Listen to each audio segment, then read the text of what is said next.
Select your character. Bang, Shishigami. S.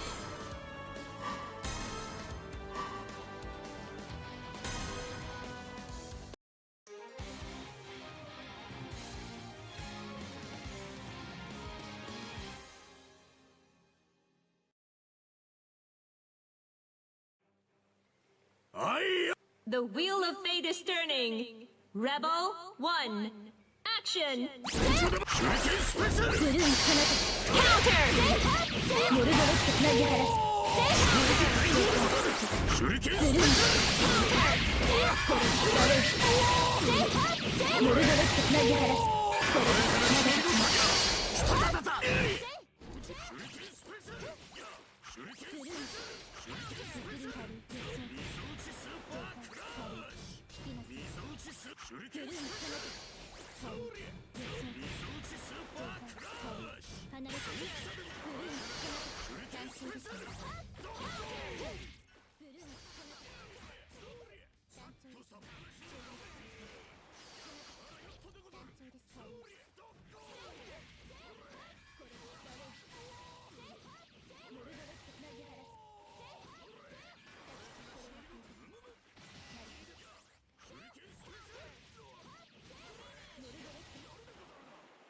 Rebel 2.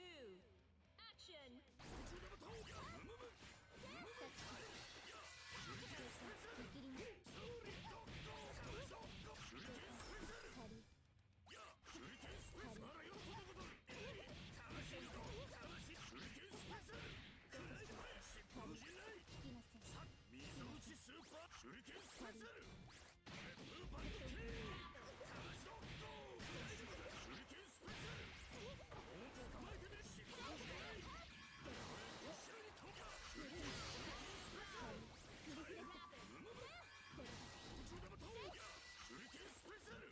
High damage character either. Yeah, this is definitely still possible, though. The JC does get early. We take those. Realifemicboy is absolutely fine with that. Master CJ gets the round, but he's on 0 for the burst. That means that he's not going to be able to interact with the burst or overdrive until pretty much the very end of this next round, unless he just smokes and gets some nice active flow going. But first hit going to Realifemicboy. Get some nice things started. The overhead, Shamey one's full. Now, going to be able to get the full corner carry off this JBB. Gonna find yourself there very shortly, but a little off on the 3C. They hit the throw, and I think this one should kill. Granted, we don't drop it. And yeah, there it is. 3k damage. Doesn't need to spend any unnecessary resources. And a perfect for Micboy to start us off 1-0. And because it is a first of 2, that is going to place a Micboy onto what is essentially set point. Needs to win one more game here if we want to move on into winners round 2. But let's not get ahead of ourselves. Master CJ was looking real nasty with that corner pressure before. And let's see if they can keep that up going here into this next game. Yeah, that game was definitely, it was not one-sided by any means. Both players definitely played great strong right now, able to get something started here. And so long as Master CJ could use the burst to maximize burst and also overdrive. Overdrive is such a strong option against both of these characters that we really should be looking out for it. Just kind of doing fireballs versus nails. Caught with the air unblockable, able just to get another 5C in the burst. Realifemicboy really wants this round. The air throws, we tech those. That's incredible. Nice. Dark cancel, kind of get things back in the neutral here. Yeah, I love how ready Master CJ is to react to the throws and react to what Micboy is trying to do here in the air, trying to challenge them. It's a really tough spot you're putting yourself in as Bang, because Bang normally wants to be in the air, representing all of his strongest air buttons, using the nails. But unfortunately, you're contesting against a character like S, where she can stay grounded with 6B or jump up and contest you with JBB as well. And it's giving Master CJ a really tough time trying to keep that game plan going. Absolutely. Kind of get things started here in this second round of good pressure. Drive explosion. Oh, just a little too much of a micro dash on the 5C. Able to get the combo here from this, though. Oh, just it decided to, instead of going for the full extension, just try to get a reset off of it. Lows, overheads. Got the whole galore out here. Realifemicboy should not have burst until if able to get the next hit here, the throw, and just keep it burst safe with the throw. Very smart stuff. That's CJ coming back with a vengeance, tying it up. Oh yeah, for sure. Definitely not one-sided as always. You can see right there, Massive CJ taking 2 rounds in a row for game number 2, especially with that perfect at the very end. Yeah, we'll see how this one goes. Looks like Massive CJ was starting to make the adjustments they needed to make against MiceBoy in that previous game, but MiceBoy can still make this back if we put Massive CJ into the corner this early on in the round. Yeah, oh yeah, has to spend that burst really early. It's the overhead and a burst for a burst. All right, gonna be able to get something started here. Get the corner route. Gonna be able to get probably 3 seals off of this. Yeah, get the bumper set up. Now just get this strong pressure going. Not opting to cancel off of it. Now instead the DP comes out, able to trade things off to the 6D. Does get the pressure started. The 6B to contest the cross-up. That's crazy. Caught out by MiceBoy, is caught out again, trying to backdash out of the situation. I think that's dead. You're going to get blown up for that mistake. The super coming out, and that's going to finish the job. Finish that round for MiceBoy as they go on to set point. 1 more round to go, but Master CJ is getting very close to getting that burst back, getting that overdrive back, and you can really make those combos hurt if you can find one good hit with overdrive available. Absolutely. Want to get this something started in the corner here. The DP does come out. And now just trade sides again. My corner, your corner, we all share this corner. Now we're going to be able to get some pressure started, but really just trying to slip out of there. The 5Cs are very dangerous right here. Nice routing from Master CJ. Now it's just going to be a case where what's going to open up here? Burst baiting on such low life, you're crazy. Yeah, Master CJ really wanted that disrespect right there, but great job on MiceBoy holding on to that burst and has active flow at the moment, so lots of meter gain, but will they be able to use it? Stuck here in Master CJ's pressure. Can we get out? Master CJ backing himself out a little bit too much, getting push blocked by the barrier a little too much, and now it's stuck here in the corner instead. Card canceled. Reversal comes out. This is huge, actually. Not going to be able to kill, obviously, due to the fact that they do not have that meter, but the throw, yeah, they're dead. That's great stuff from Realifemicboy. Just be able to come back from that and we just saw the situation there where Master CJ popped that burst, and if in the scenario where he wins that round, he's going to be on the back foot for this next round, and oftentimes players will look at that and go, like, you know what, I'm still going to play for the round, but we'll just see how it goes. Like, if I lose this round, you know, I at least got something out of it, but no, he just took the bag and ran with it, got one opening and found his way in. So moving on, I do believe he will have to play Valkyrie Koji, so good luck going forward. That is a strong opponent, but we will be moving on to more matches coming our way.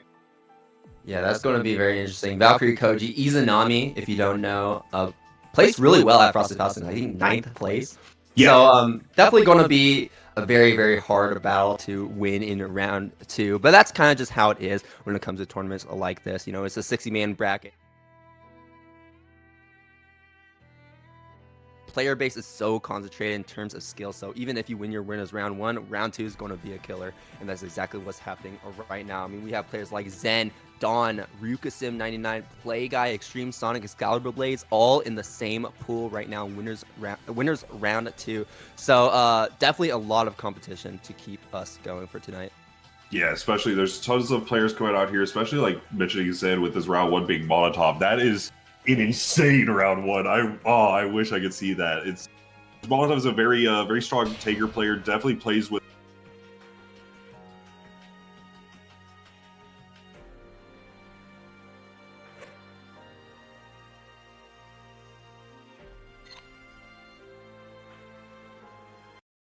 Please select your character. You're right, but he's gonna do it anyways. But now it looks like we're gonna have not sure who these are exactly. Technorobery versus that blue puppy. I'm curious on if that is the matches on here. Lets me look around, see what bracket this is. Should be pools number 3. Oh, Ashyspider. Technorobery. Okay. Not to be confused with Electronic Robert. Very different people.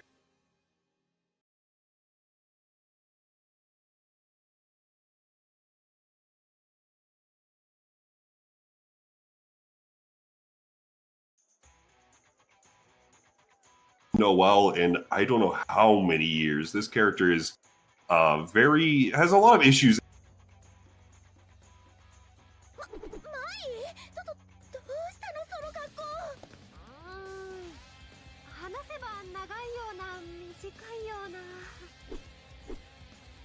The wheel of fate is turning.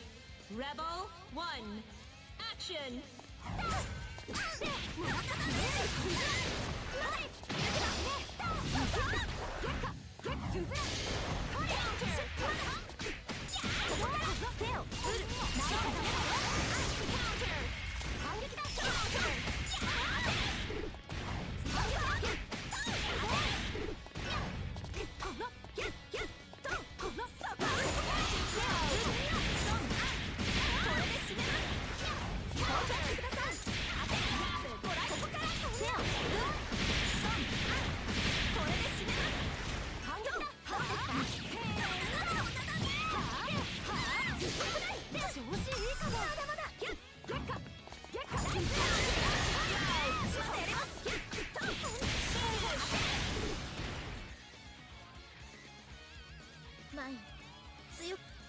Rebel 2, action!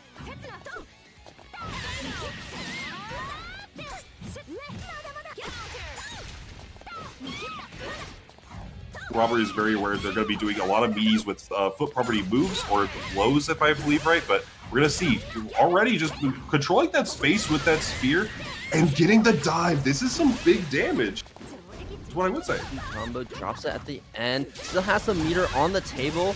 And we're just dancing around Ashyspider at the moment. And this is exactly how you want to play against Noel if you are mine. Use your big buttons to your advantage. Use your high mobility to move around the screen and keep Ashyspider from getting up in your face. Noel, a very stubby character, and has to be on top of you in order to put down her mix-up, put down her pressure, and she doesn't even do a lot of damage at that either. So you want to make sure that you're always spaced out, which unfortunately Technorobery is not able to maintain because Ashyspider is doing such a good job at chasing them down.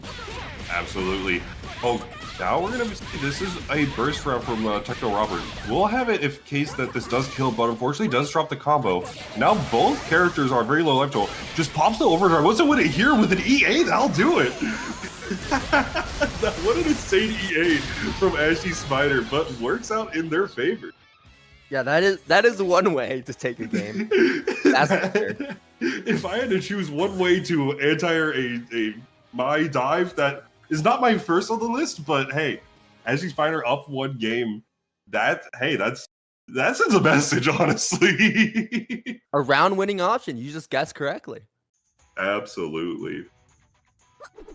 All right. So getting into the second game, however, Ashyspider one game up and looking pretty confident right now.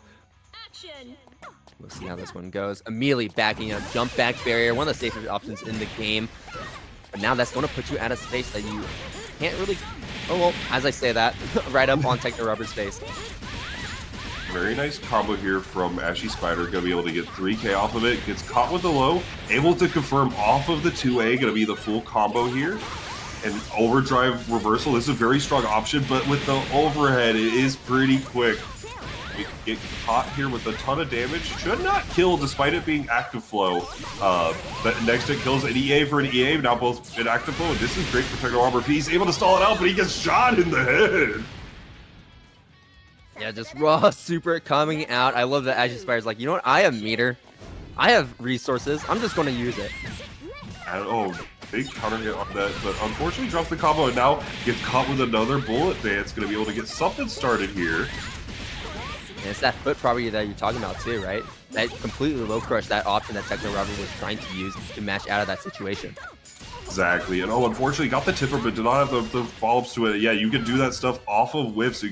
Sometimes you just have to look the Noel and to find that opening. The TRM will come out. Easy throw combo. Should be able to get really close to the corner, and now try to find the option. 4D does come out, and now nice dive. You're in the corner trying to poke out, but that spear is just way too big. Dashing in. All right, you have 100 mirror. You're in active flow. Burst coming out from Technorobery, wanting to stay alive here. This is do or die. Really just try to get there, and oh, the property body involved on that one. We'll call out the dive. This surprisingly does not kill because it is Noel, but you are able to cancel into that super. And you just had to get a little bit extra, but you do go on to the next round. Great stuff for Ashyspider. We'll have to face, I believe, Icecool. So tough opponent to meet right after a tough set like that. But you know what? 1-0 right now. You're cooking. Hey, Great stuff from Technorobery. that puts you into a better spot when it comes to the losers bracket as well, right? Absolutely. But yeah, we're talking about concentrated skill here in the bracket. Icecool winners round 2. That's also going to be an insane match. In a way, Ashyspider are going to be fighting for their life, but hopefully we'll get to see more of them later on into the bracket. But here we go. Yeah, the bracket is starting to work its way around. We got Matt QSG moving on to winners quarterfinals of the pools. Looks like Fuzzama yet to play. Seb just played. So yeah, things are starting to go pretty smoothly right about now. I noticed the Toilet Bowl Jeremy. What an insane tag, actually. We'll have to play Jahvahn, though. I'm not super familiar. I've been seeing Jahvahn's name around it. Granted, I have not been paying so much attention to the Blaze Scene as of late. I've seen the name around. I do believe they play Kagura, right? Jahvahn? Yeah. Oh, it's the better Kagura. Not just kidding. It's S. Oh yeah, okay, that makes sense. I don't know if you would call the better Kagura, but Kagura is so weird and so like better. Like maybe not like the snowball damage aspect, but more so like the reliability of their buttons. Yeah, whenever I hear better Kagura, my first thought is that counter hit JC for on airborne targets for Kagura leads to no combo, but Mize is the same button, but it just leads to a counter hit combo. So my immediate thought goes there, but also like S just has a lot of what Kagura has, like those buttons, but just doesn't have the drawbacks that he has naturally. But it should be good either way. We will have AJShifter's also in this pool. That's a lot of talent out tonight. Mm-hmm. Yeah, if you watched the charity tournament, I think about a month ago. It's been a while since then, but that kind of gave you a taste of how this tournament is kind of going to go. It's like I think it was 20 players at that charity tournament, but a lot of those players that entered then are entering now. We're missing players like DGF, but we got Don, we got Jahvahn, we got AJShifter. So it's definitely going to be a lot of the same, but even more as well. Yeah, I see that. There's also some good, like, some throwback names like LordMacoT, the Kokonoe. Always good to see them enter a bracket. Fuzzama is always excited. I'm curious if they're going to be just doing a Hazama only run, or if they're going to be breaking out some of that Kuragane, Orgard. I mean, you never know, right? I mean, there's $1,000 in the Matcherino. Speaking of !Matcherino in the chat, if you want to bring that up, there are still some codes that you can claim. I know there is $1,000 and $55 in the pool right now, which is an insane number, but it could always go higher. So claim those contribution codes if you haven't already, and also make some direct contributions if you're feeling generous. You don't have to be a coefficient dropping $500 or DGF dropping $300, but you can always throw in just a bit. It will go a long way to the players in supporting the scene.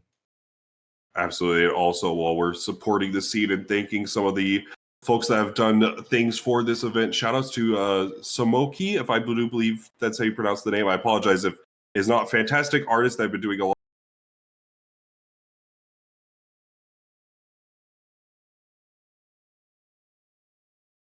Support them over on Twitter and their other platforms.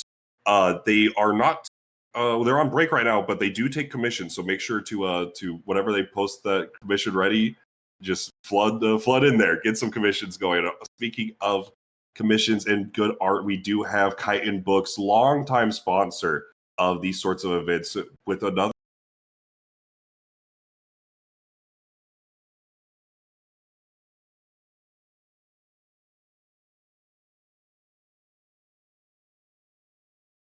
/LorderBook-8.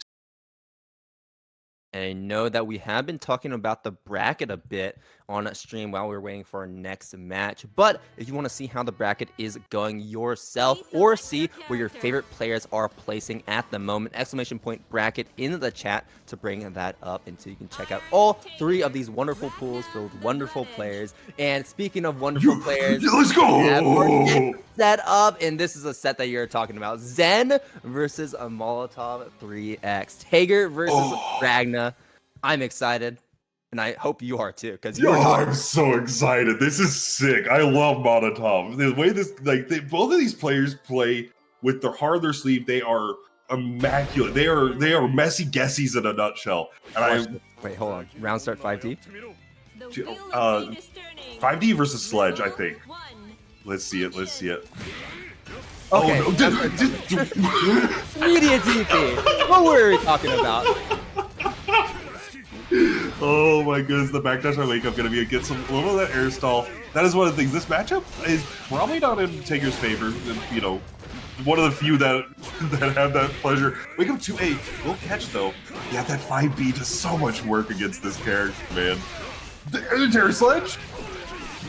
Gets caught trying to backdash out. This is going to be a good amount of damage here. OD being caught for the maximum amount of damage as possible, but drops it in the middle. This is a Molotov's chance to turn things around as we get side swap into the corner. Now it's time to guess, and unfortunately for Zen, they guessed wrong and was not able to react to the overhead afterwards.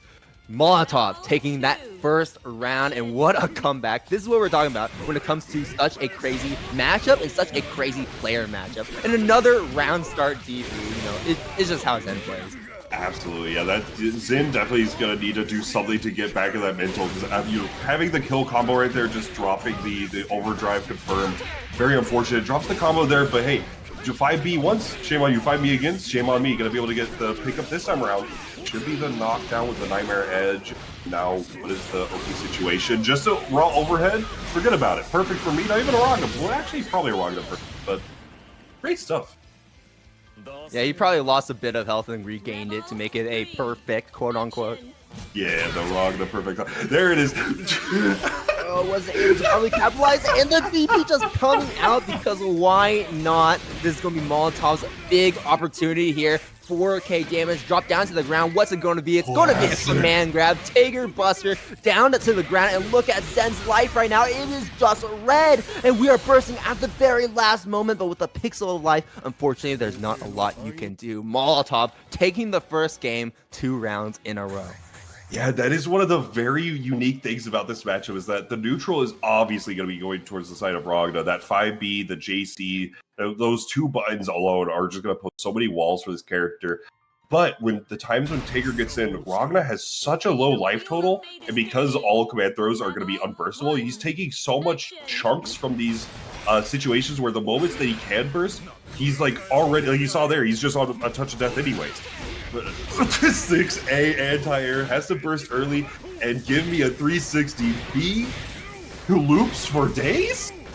Hey, okay. The sledge in, here we go. And we are just looping Zen in the corner. Look how much damage this combo is doing. Mash out 2A into the DP. Hard knockdown. Oh, but gets caught trying to go for an overhead. The Sparkbolt extension and then going for the reset. Oh my goodness. I love Molotov. I love Molotov, dude. This guy's sick. Oh, Molotov's is in Zen's head right now, correctly guessing on all these DP attempts. Zen, you kind of have to slow this down a bit. Yeah, dude, this is so, like, oh my goodness. Zen's a homie, so I need to root for him, but also, like, just, this is really just a laughable, like, a slam dunk of a set right now. Trading blow for blow, dead spite for sledge. Gets the combo here. Does have the ability to overdrive, as gonna have to use that burst to not die. And the 5A works for him. Okay. Block on the Sparkbolt is good. Now Sparkbolt's not available. Tries to backdash. Gets caught by Zen, but no conversion. Has no burst. Has no OD.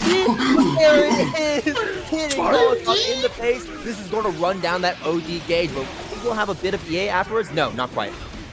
Oh, tried to do an air tech thing, but oh, unfortunate. Tried to go off of a reset there, but just did not work out in his favor. That I can't get over that 5D. He really just, like, was looking at a reset and said, 5D. That's great. Shout out to Zen. You know, I wasn't kidding when I said round start 5D. Like, Zen is the type of player to do that. Oh, absolutely. That guy, dude. Molotov moving on. Great. That was just an entertaining set, but great stuff from both sides. Zen will be making some waves over in that loser's bracket for sure. But Molotov taking the set, moving on. He will have to fight the winner of Valkyrie Koji and Realifemicboy. So that will be Wanda versus Koji actually would be really sick. Also, I need that. Hager versus Izanami. I'm not sure if Molotov exactly wants to play against that, but when you're picking a character like Tager, you kind of have to accept these situations as they come. But yeah, great job on Molotov taking that over Zen. You know, even though grapplers, even though that Tager is definitely regarded on the lower side of the character spectrum when it comes to this game, and usually really any game when it comes to grapplers, but you know, even though he's usually regarded as a bit of a weaker character, it's all about making the right RPS reads at the right time for both of the players, and Molotov really just had that edge to take that game over, take that set over Zen.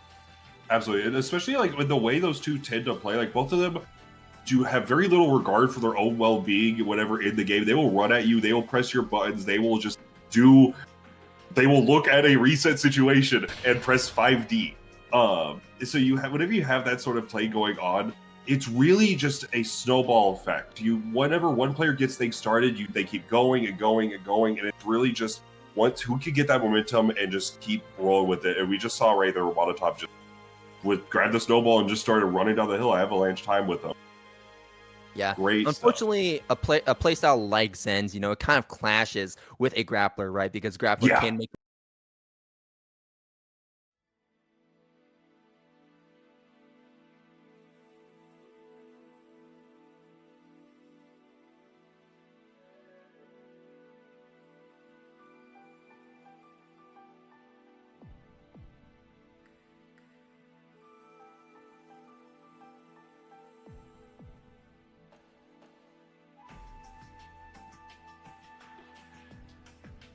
Path is going to look like. It's definitely going to be a difficult one for sure, but I believe in the homie, so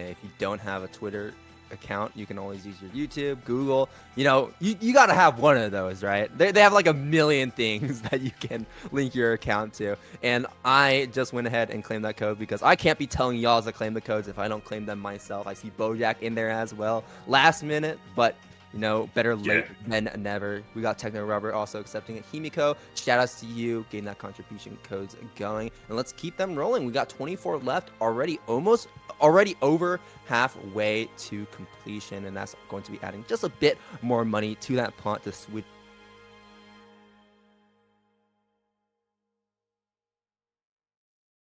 Quite honestly, I'm shocked at. I am absolutely shocked that we were able to get this number that high.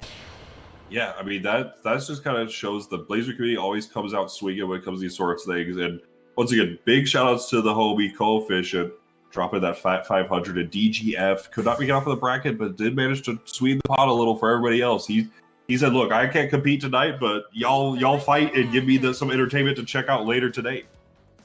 Oh, hold on, I know this one. Yeah, so Euchre versus Haas. Haas actually another Texas player. Zen that we just watched also from Texas, and both these players are from the same. Hazama.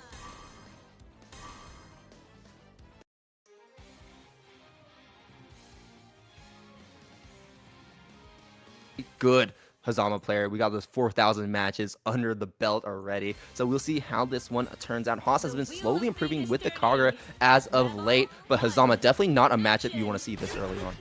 Yeah, I'm curious on how this matchup kind of goes. I don't think I've had too many conversations about this one, but I mean, with the damage difference between these two is going to be pretty significant, so we'll see how it goes if Haas is going to be able to successfully anti these chains. Nice use of the overdrive, recognizing that is going to be an opening, but the dropped combo, how unfortunate. Get a flash kick for the unfortunate mistake. Great interrupt from Euchre, and Euchre is going to chain all the way in, use the stance set up to make Haas guess, and this is going to be a good amount of damage here. Obviously not Kagura damage, but that is 2.6k, and that's nothing to Oh, hold on. Flash kick, anti-air, keeping you locked in. Can't punish that one. Burst coming out from Haas, and the fireball to keep you locked down, sticking out that 2C. It will whiff, and this will give Euchre an opportunity to escape that corner. Overhead hit. I think this is death, and we don't burst. No, not quite. Yeah, you couldn't get the side swap on the flash kick, so can't get the combo off of that.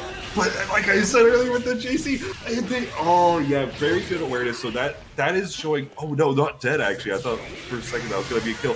Oh.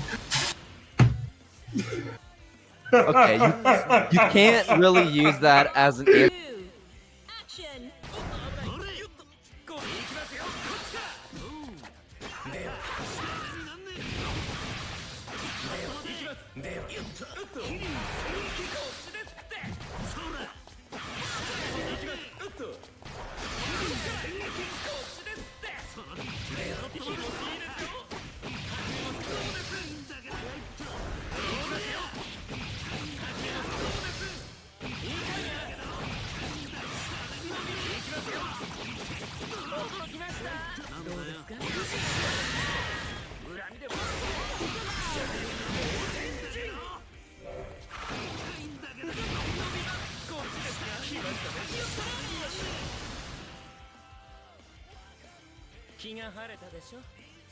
Rebel 3, action.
The wheel of fate is turning. Rebel 1, action.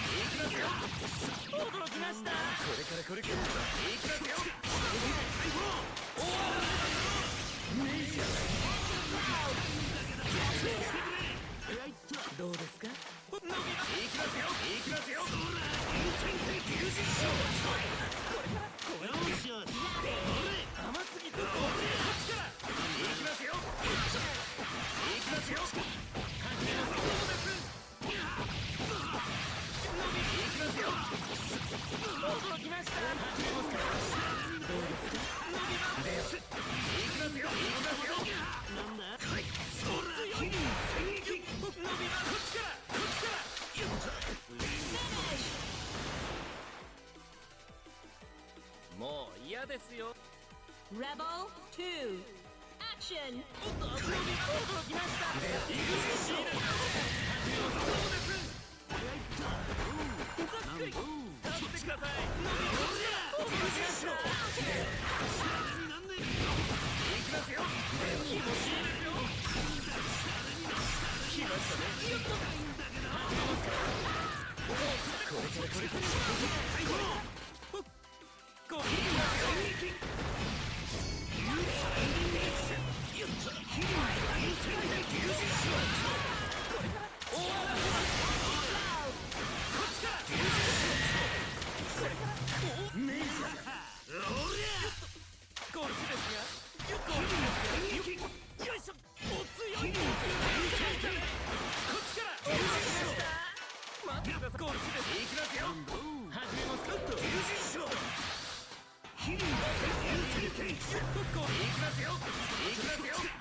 The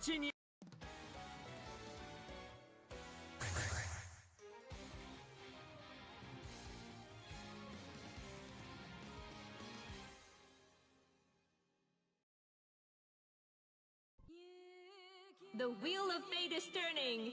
Rebel 1. Action!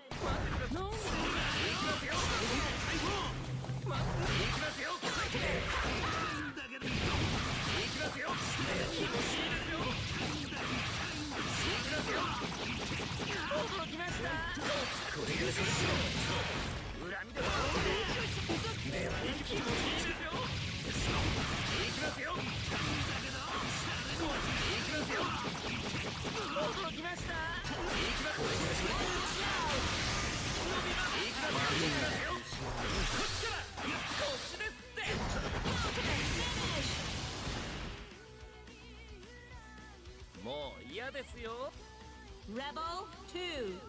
Action!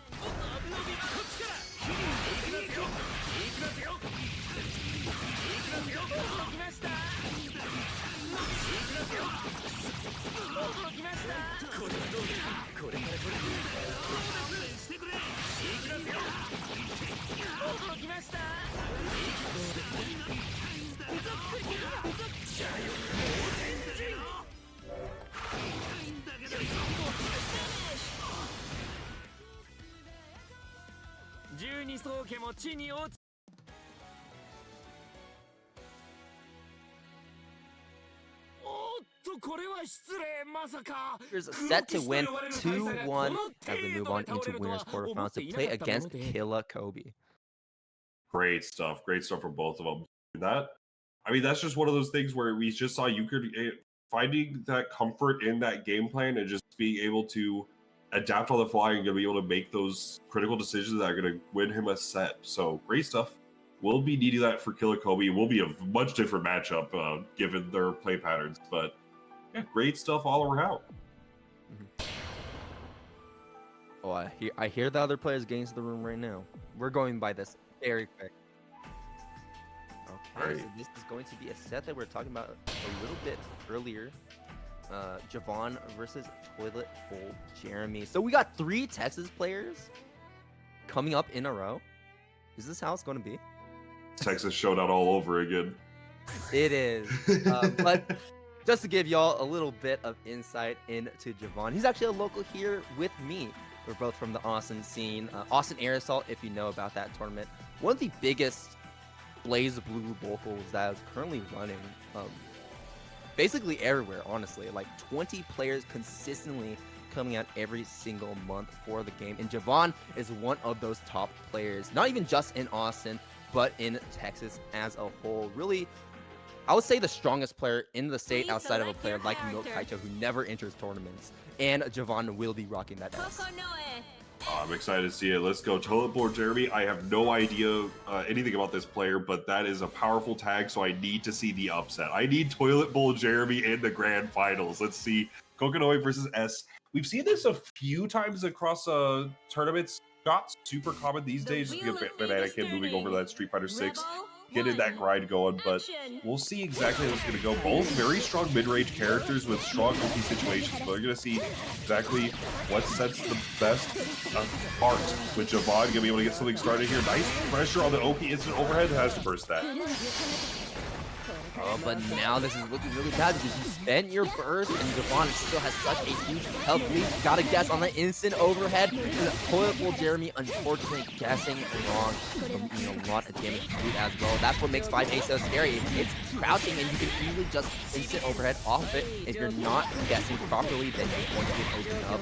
And speaking of being opened up, Jahvahn has been opened up right here. Here's the mix. The cross up, using those Gravitons to their advantage, and a teleport as well. Jahvahn not going to break to that one though. Yeah, great blocks. You see, the Kokonoe is scary as like that. 3C is super good. Just a whole lot is super good about this character. Nice use the Fireball to contest that roll in, but the Gravitons is the main way this character works. Going to be forcing them to go into certain directions as well as altering their fireballs and things like that. But their mix-up is where Kokonoe shines. This character is insane in the OP situation. block Jahvahn if things started, and you don't have to block anything if you're just getting this neutral situation one after the other. PRM, this is looking like a really strong round. Yeah, Jahvahn is at work. Didn't quite cancel the super the way he wanted to, trying to stop that approach, maybe calling out an option from Jeremy, but Jeremy going to block that super, but not able to block that fireball directly afterwards. Jahvahn taking that first game, and that's going to be one option that you're going to be seeing from Jahvahn a lot, is going to that double jump height, throwing out those air fireballs, trying to stuff out a grounded approach, and that's exactly what they did to defeat Total Jeremy in that previous round. Yeah, and that's going to be a big thing for this matchup because of the fact that Kokonoe does have some decent air options, but it's not what you really know her. Really wants gravitons, those fireballs, those like that greasy, really control this ground game. But the early burst from Total Jeremy, gonna try forcing his corner, but yeah, not able to enforce it just enough. Jahvahn is now outward back to the mid screen. Now down this burst, really needs this round to go his way. Could still be there, but Jahvahn, nice defense, and finds his turn to get some pressure started and finds that hit. Pick up bringing to the one, get that OP situation afterwards with the 2D and these overheads. I mean, these overheads are doing so much work. You can see on your screen constantly with those JVs, those ACs, consistently opening up Toilet Bowl Jeremy. But here's Toilet Bowl Jeremy finally getting that corner once again. But you gotta keep this corner position and not let Jahvahn escape like he did before. Jump up to the air fireballs, and that's going to lead you in a bit of a recovery. So Toilet Bowl Jeremy picks up the Jahvahn is going to be taking advantage of that corner escape, confirming straight into the super to go for that kill. Yeah, very good stuff, and we can see Total Jeremy back with the got that 8 out of 10 for the first gauge just because of how well that round went for him. Despite losing the round, it did get him a whole lot going on there. But now, because this pressure started, Gravitar confirmed, but oh, it actually messed it up a little bit. 6A does whip, and you want to block that 2A is so low recovery. Counter hit trade. Counter hit trade. Okay, yeah, the burst coming out from Toilet Bowl Jeremy. This is potentially their last burst, so they have to make this one count. Tries to get something started here. Not going to use the Graviton with the Fireball, but is able to get the corner here off of the explosion for the Graviton. Set up for an OP situation. 50-50. Oh yeah, the double overhead. Very good stuff. That is where Kokonoe shine. First round for Jeremy. Jahvahn has burst. Jeremy does not. So we're just going to sit from this full screen space. Trying to set up traps, but unfortunately you can't do that against a character like Hez with those fireballs like we're seeing right there. Yeah, absolutely. The stagger pressure from Jahvahn going to be able to get big hit here. Oh yeah, just catch the roll with it. Great awareness. Unfortunate the spacing doesn't allow for the side swap, but I mean he's still looking in a great position regardless. Has burst to kill at 50 meter. The 3C does connect and popping the burst to keep the disadvantaged state with that 5 beat. That will do it. Squad will be moving forward over Toilet Bowl Jeremy, but that was a fun set regardless. Yeah, for sure. It's not often you see Kokonoe. Like you said, the only other player that plays Kokonoe is like LordMacoT. Yeah, Banana Kid, LordMacoT. I think there's like one or two others, but those are the main ones. But with LordMacoT is in the bracket, Banana Kid is grinding that Street Fighter 6. So it is, you know, sometimes Street Fighter 6 is a good game, and so is CF. So sometimes it's just good to see the homies cooking at other games. Hey, maybe you will see Banana Ken and Combo Breaker this year again, because Banana Ken did come back to play Blaze Blue again last year and actually beat Monarch at Combo Breaker. Yeah, I'd love to see it. I love watching Banana Ken cook. That guy's sick. But you're talking about LordMacoT. That's actually going to be Jahvahn's next match. Oh, the Kokonoe to Kokonoe. That's also another thing too, is that one of the things about, I mean, granted that's a general thing with CF, is that there's a lot of player expression in these characters, since there's a lot of good tools, and because the system is designed in that way, you do have a lot of strong universal tools that players can abuse in strong fashions. So when you have sort of systems in place like that, you're going to be able to get a lot of player expression. And LordMacoT does not play anything like what we saw from Toilet Bowl Jeremy. Like, Toilet Bowl Jeremy had a lot of like strong neutral situations with using that 3C at optimal spacings and things like that. LordMacoT's the type of guy that was going to do 5A and then instant overhead you with a J2C. And do that until you show that you will block it, and then he will keep doing it just to get under your skin. He plays such a like reset heavy aggressive, I'm going to maximize my damage by getting all these different hits on you. So we're going to see how that difference of playstyle could affect Jahvhn's next round. But we do have to see what the matches will be coming up next on stream. But while we get those matches going, make sure, once again, still got 20 codes left on that Matcherino, exclamation point, Matcherino in the chat room. Claim those codes. You have a Twitter account, more than likely. If not, there's tons of other options. Just send a quarter. Quarter to the pot. Head on over there. You got PC Genjin, Milksteak, Andy, and Rightjack at ya. All thank you for claiming those contribution codes. But while we're on this topic, let's talk about our sponsors for World Serpent Championships. We talked a bit about them before, but to go over it again, we got to shout out the key art artist SoMoCoy for giving us all of this beautiful Hazama art for the World Serpent Championships this year, and for all of the I guess what do we call it? Campaign? Yeah, the go get up and challenge yourself art campaign for World Serpent Championship on Twitter. So if you recognize that, then SoMoCoy is also the artist behind that campaign. They are on break, but they do accept commissions, so go ahead and support them. It will be exclamation point SoMoCoy in the chat. You can see the name right there on that slide. And we also have Chitin Books, our next sponsor, a longtime sponsor of World Serpent Championships. They got a lot of different books to peruse through. Speaking of, we got Loner Life in Another World Volume 8, which is just available. So go ahead and support them. Follow their Twitter. It's exclamation point Chitin in the chat. Kaiten. Always good to see Chitin Books sponsoring these events and all that. They do actually have upcoming digital and print manga rosters, so make sure to keep in touch, follow those socials, and check that website every so often. They got some good stuff over there.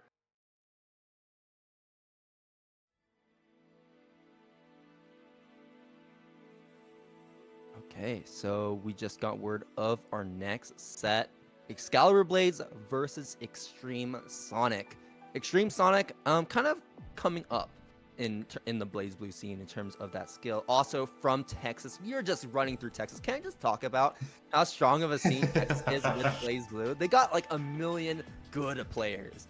I mean, we got Jahvahn, Chickzama is running this, so can't enter it. We got Xtremesonic, Zen, all these players, and even more Haas, Hollow.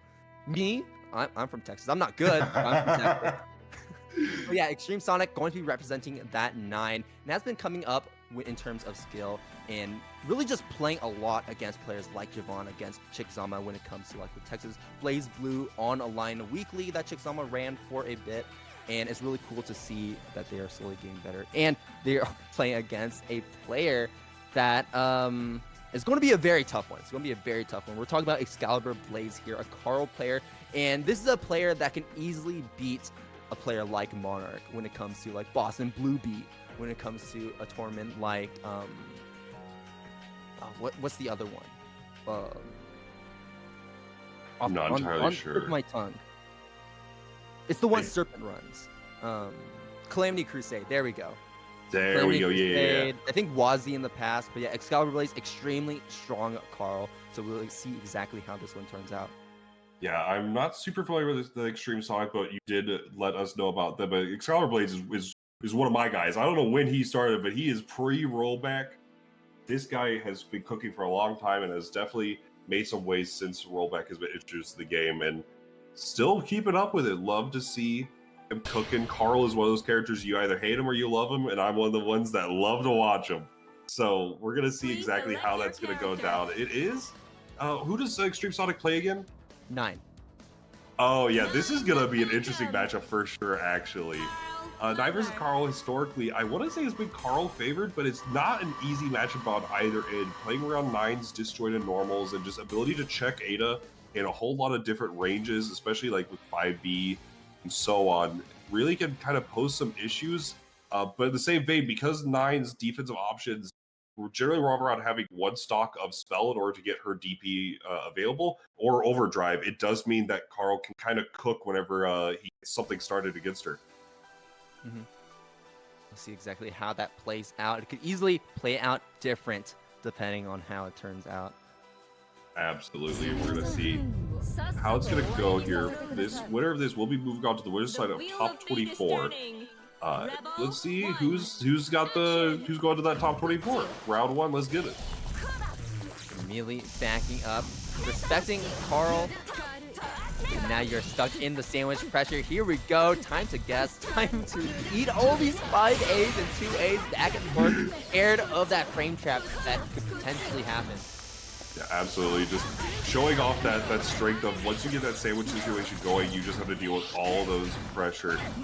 Using the strength here gets the Morganite set up. Kind of just really using this pressure in the corner. The Sprite will create some strong situations. Kunzite raw. Nice blocks from Xcaliburbladez. Now he's rewarded. Honestly, both these players playing an extremely strong defense right now. I mean, look at their health bars. We were at 50 seconds into the match, but as I say that, cursing Xtremesonic gets a pickup on the side of Xcaliburbladez, and now they're here stuck in the corner, having to guess for their life. This is going to be so much damage under the table. Yeah. Oh my god, they're with an unfortunate drop, and now I'm going to be able to get something started here. Alright, the storm is flowing. It's going to prevent Ada from doing anything for a second, but able to see the fireball off screen in the corner now. Full Ada gauge pretty much, at least the effective amount. And with that neutral conversion into the drill head, able to get the round 1. And yeah, like I say, both players playing this defense super well, actually. That was a like 70-second round. Yeah, this is a very tough player to play against because Xcaliburbladez is not really doing a lot, if that makes sense.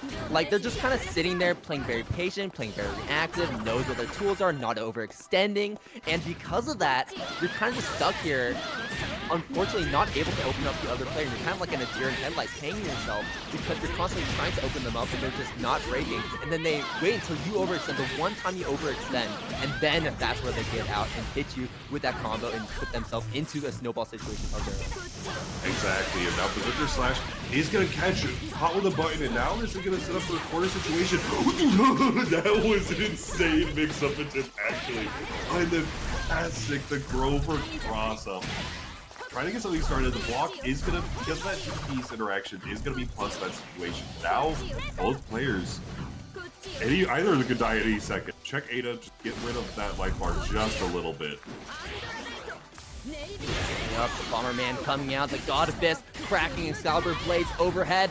You just need one more hit right now. This is what you're looking for, and the Kunzite opens up Xcaliburbladez. What a fitting way to close off that round. Yeah, that was great. Great showing there. Now going to be going into round 3. Both of them pretty, well, I mean, obviously one is first, one is very close. And we'll see how that works out. Nice conversion! Oh, did it? The roll in that situation, very unfortunate, but the fireball is going to come out and now create a sandwich situation. Ice teleports do help her get out of these situations, though, very quickly. See what... Got the rain right now, going to pop it out.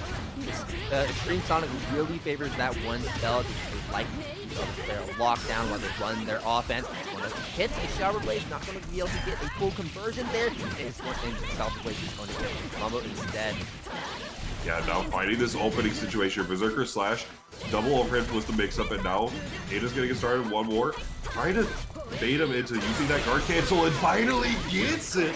Gonna be able to get something started here. Does have enough to go for the kill, actually, with the using all 100 meter and overdrive. Unfortunate drop, however. Ada still with some life bar, though, so it's not the end of the world, but Xtremesonic can definitely make this comeback with putting Carl in the corner here. We'll see. We saw how hard Xtremesonic has to play against Xcaliburbladez to open them up, and look what we're seeing right here. These blocks back and forth. Unfortunately, yeah, hovered on that stand block just a bit, and was now able to block that Kunzite. And I think we might be seeing that comeback happen, but unfortunately, out of sight, out of mind. The doll coming from behind. The Green Goblin special. Xcaliburbladez taking that first game. Sister from the top rope coming in with the folding chair that is that drill hand to close that. But that, I mean, this is a set. This is very competitive for both these players. This is exciting to see. All right, gets the fireball set up, and now just once again try to play this post game. Just park Ada right in front, activate her a couple of times, and then once you have that sort of situation, one mistake can lead to the corner. We'll be using a lot of Ada gauge though. So not going to be able to set up for at least a consistent situation. Can't do the unblockable now without killing Ada. So now using the overdrive to get all that gauge back. So smart with Xcaliburbladez. But now see what he can do from this situation and to keep this overdrive. Will he, yeah, actually active flow rather. In the sandwich pressure, takes out the guard thrust yet again. A burst coming out from Xtremesonic. I'm not too sure about that one. You're very low life, and this isn't even the final round. Yeah, definitely trying to go for a Hero's Burst here, but Hero's Burst is met by a meaty 5C. Fortunate. We'll be seeing the burst towards the end of the round, but that's not what you want to hear with a character like 9 against a character like Carl. Orb, stop that pressure. Xcaliburbladez is going to take advantage of that. The air throw, get down onto the ground, dribbling like a ball, all the way up high, down a low. Puppet locking you down. You want to eat that DP though. Great use of the DP, now going to be able to get things out and try to get something started. The fireball, oh, nice check with the 4C. Going to be able to get something started here. Dating pressure. Calling the sister and Berserker slash. See what we could do here. And Ice just using the guard cancel. I really like the way Xtremesonic uses guard cancel to just say, I don't need the speed to kill, I'm playing 9 the Phantom. Let me just use this for my defensive purpose back.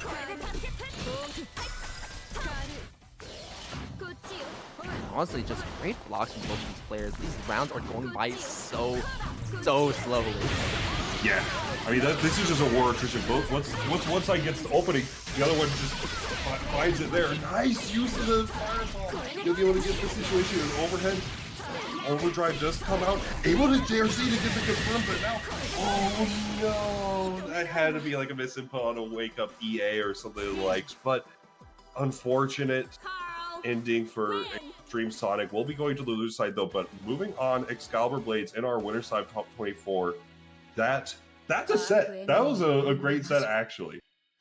Oh yeah, for sure. There's so many different situations that you can just break down and analyze. There's so much going on between the two players, whether it's on the offense, whether it's on the defense. I mean, we just saw right there the DP come out, and we were talking about earlier that DP is plus if you block it, and the only way to punish it is if you make it whiff, or in some very specific situations, right?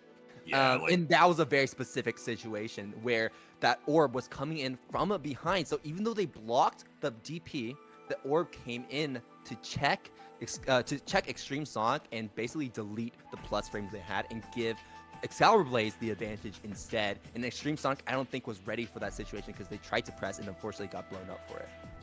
Yeah, absolutely. And rough thing to see, but Xtremesonic definitely going to be, like, we're probably going to see them in that top 40-24, I believe, in that loser side. But we'll see who their opponent has to be. It's a tough bracket, but Xcaliburbladez moving on for all the pre-roll back people. I'm going to be the old man yelling from the porch. So we're going to see go. Ooh, all right. So next up on stream, we're going to have Beauregard and Fuzzama. This is going to be exciting to see. So I know Fuzzama. You can probably guess what kind of... If you don't know Fuzzama, you can probably guess who exactly Fuzzama plays based on that name. But could you introduce us to Beauregard? You seem pretty excited about this one. So Beauregard is one of a much older player. I want to say he was before my time, or at least because I started like basically CF like 2 area, like maybe like half a year before then. So definitely not the oldest Blaze Bluer in the house, but Beauregard has been around for quite some time. I want to say they're playing Moo, but I could be mistaken. It's been a name for a long time that shows up in brackets every so often and just really, like, they really come out to support these, like, bigger events and really just nail down some good competition. And they are somebody you cannot sleep on. They are so good.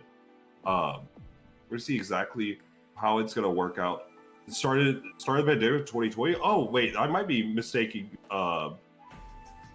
might be mistaking you then, because I thought you were older, but you got good really quick then, Beauregard. My bad. So we're gonna see exactly how it's gonna go down between these two. Fuzzama also, I want to say, probably started around the same time, so both of them, or at least the very started making waves around this time. So we're gonna see exactly how it's gonna go down. 31,000 matches, bro. Let me tell you, Fuzzama is a labber, and I mean that. I mean that just completely. Like, Fuzzama is a ladder. You ask Fuzzama anything about Hazama, and Fuzzama's going to give you like a 2-paragraph essay on that one move, that one scenario.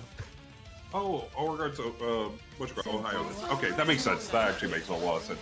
Yeah. Okay, and rocking the wheel of looks fate like is new. turning. Rebel Yeah. 1. Yeah, you can never know sometimes because you got players like Monarch rocking the new color for Lambda. Yeah. Oh, that stuff's so rough. We're gonna see exactly how it's gonna go. All right, this matchup is gonna be interesting because New is not an incredibly powerful character in this version of the game, but is gonna be able to get some annoying stuff going on, especially for somebody like Hazama who can really check those angles that he really likes to approach from. But we're gonna see how that's gonna work out. Yes, but while you can check those angles, it is very committal. So if you end up whiffing some of your drive normals, then Hazama is one of those characters that can easily just rush in and whiff punish you. And if not a whiff punish, it's just them taking back their turn. Absolutely. It's also a top 3-4 qualifier match, so we're gonna see how it's gonna work out between these two. Open up, trade to the Hotenjin, confirm.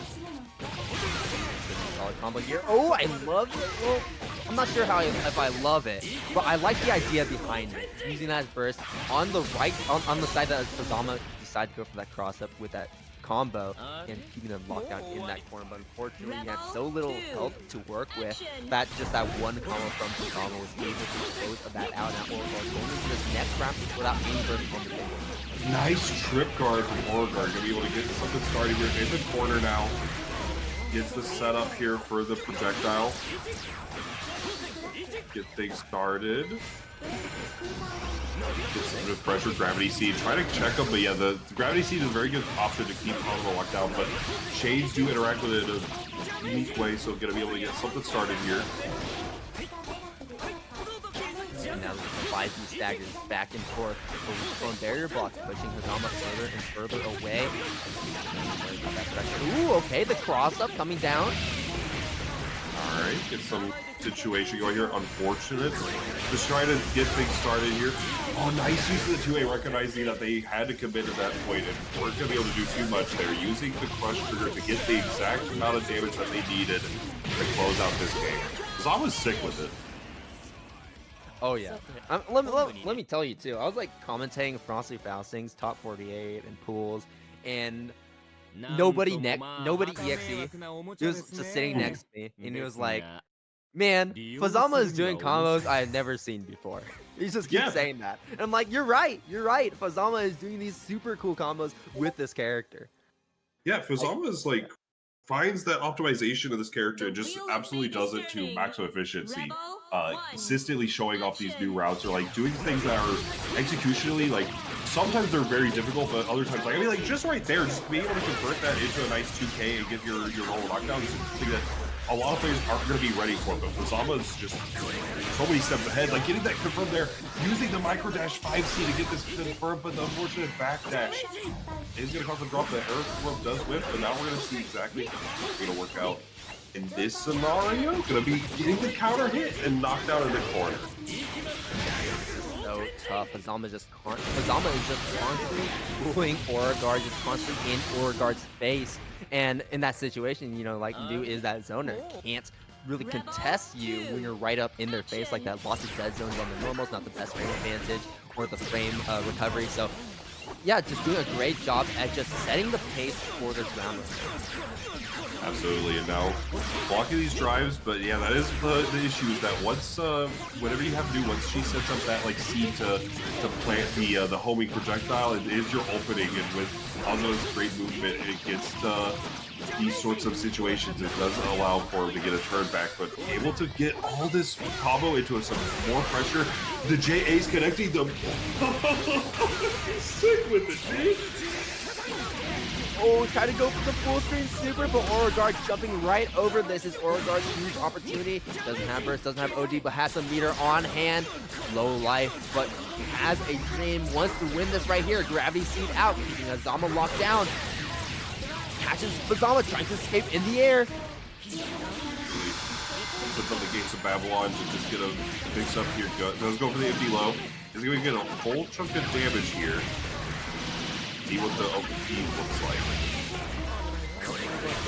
yeah, that meter for the for stuff like RC later on or Super later on. But unfortunately, you'll not be able to spend any of it because Fuzzama is going to close that one out, taking the final round and taking that set 2-0 over Oregard, moving in to top 24. And so far, at least from what I'm seeing, we have 2 of our top 24 players already lined up with Xcaliburbladez and Fuzzama. Things could easily be going very differently in the pool's #1, but that's what we can see right now. Absolutely, yeah. Like right there, it's just Fuzzama just definitely played that matchup to just very, very efficient. Taking these scramble situations, getting a chunk of damage out of them, going back into the situation, recognizing where Oregard's like pressure was just like they would do gravity seed, they would set up the projectile. It is what you're supposed to do in a lot of these situations, but they're just saying, okay, I can up back out of this, and then what are they gonna do? Are they gonna cancel in? They're gonna be like, recognizing that where to take turns and where not to was the key decider there, and then just that last situation. Just that last situation where baiting the guard cancel and then making sure that he was in range by doing the micro dash 5A is just like icing on the cake. Fuzzama's looking super good. I'm not surprised to see that guy get into that top 4 area, but Oregard definitely not one to look past in that loser side, so we'll see more from them. But it looks like in the room we do have CHanye from Final Friendlies Fun Town. Let's go. See, so Dawn versus Cheyenne what appears to be. So Dawn, the Relius player, if I'm not mistaken.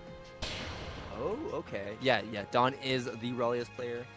Big streamer for BlazBlue as well, always supporting the scene with content like that. I know they're streaming right now, I bet, streaming their run. But yeah, this is going to be Dawn versus CHanye? Yeah, Cheyenne, but Cheyenne or Final, one of those two. But they are also a streamer for every once in a while. They are way back in the ye old days. They were playing this on whatever like first came out. They had a full Discord that they were doing to help really energize the CF scene for PC. And so they're like just a Jin player, real like they're really good with all this. So we're gonna see exactly how Dawn can handle it and how Cheyenne will handle this sort of situation. Checking the doll is going to be the biggest thing, and see how it's going to go between these two. Yeah, very different type of puppet character like Carl. Doesn't really have the puppet on screen at all times, but using those special moves to bring out the doll by itself like that. Seeing that doll come out, that doll gauge starting to be used, burst out, and now the doll gauge is right there to cover a big gauge. Absolutely, going to get the knockdown here. Not a ton of damage, but that is one thing with Jin is that he either does not a ton of damage or he kills you. It's very much one of those characters. Nice dodge on that 60. Gonna be able to get something started here. Checking the doll, I assume. Yeah, that's the biggest thing. After 2-4A, you can definitely check the doll. The counter trade in Dawn's favor. Gonna be looking to get this corner set up and then get a 2-1-4C OP. What's the blocks? Does not block the mid. How unfortunate. That is gonna be a round for Dawn. And if you forgot, Dawn was the runner-up to the charity auction tournament as well. So, yeah, Dawn's a really good player, if you couldn't tell already. But CHanye is also pretty good as well. As we're saying right here, getting that early round start snowball, throwing Dawn here into the corner, half health already gone. Getting that barrier gauge just a bit, getting pushed out, but it's not going to matter. They're doing a good job of being locked down, but Dawn, great mash out. Not going to go for the side swap, because going to go for a very small combo. But here is the combo, here's the kicker, here's the super. It is going to recover that doll gauge in the process. Absolutely great use of the late air dash. Now getting all that doll meter back with that, just a great trade-off. All this pressure, we jump out of the command throw, and now needs to just find some time here to get the gauge back for the puppet. To be getting it back now in the combo period, but unfortunate buffer in that situation. And now Dawn gonna be able to get something started. Nice confirm with the air dash. And now it's crunching time. Oh, but great awareness from Cheyenne to be able to get something started here, possibly. Use the burst, recognizing that how dangerous the situation is. Delay air dash for delay air dash. Great comeback route for Cheyenne, but had to use burst with it. We'll not be seeing that until the very end of this round, more than likely.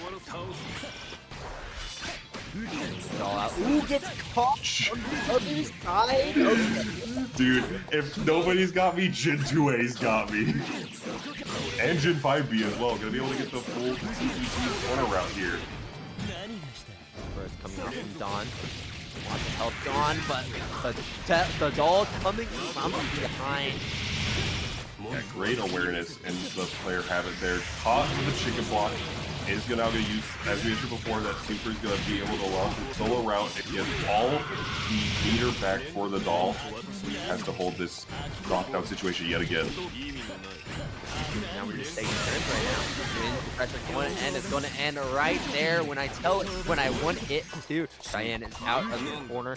One more opening is all we need. Trying to bait out something. Okay, it's just some standard Jin pressure going on here. Dawn blocking, recognizing that anything could lead to a kill here. Blocks the, has to block the Neobios. Now you're in this 50-50 machine. And nice blocking it out. Closes the gap yet again. Oh, in the lay, but the burst. Okay, now both characters on. Nice EXP from Cheyenne. Up the round one, or game one rather. Holy. That came down so close, but Cheyenne was able to take it in the end. Oh, we got it set on our hands, folks. Yeah, this is a very entertaining set. Rebel, And let me tell you, action. that lockdown super, you know, most people get opened up by that, but Cheyenne's just different. Yeah, no, Cheyenne definitely just was like locked in for that moment, able to get the blocks on that. Nice contest on that. That's a opportunity. Whenever you get that freeze at that distance, Blodgens are gonna use that to confirm, just because the confirm's not super good. You're gonna use that to reset.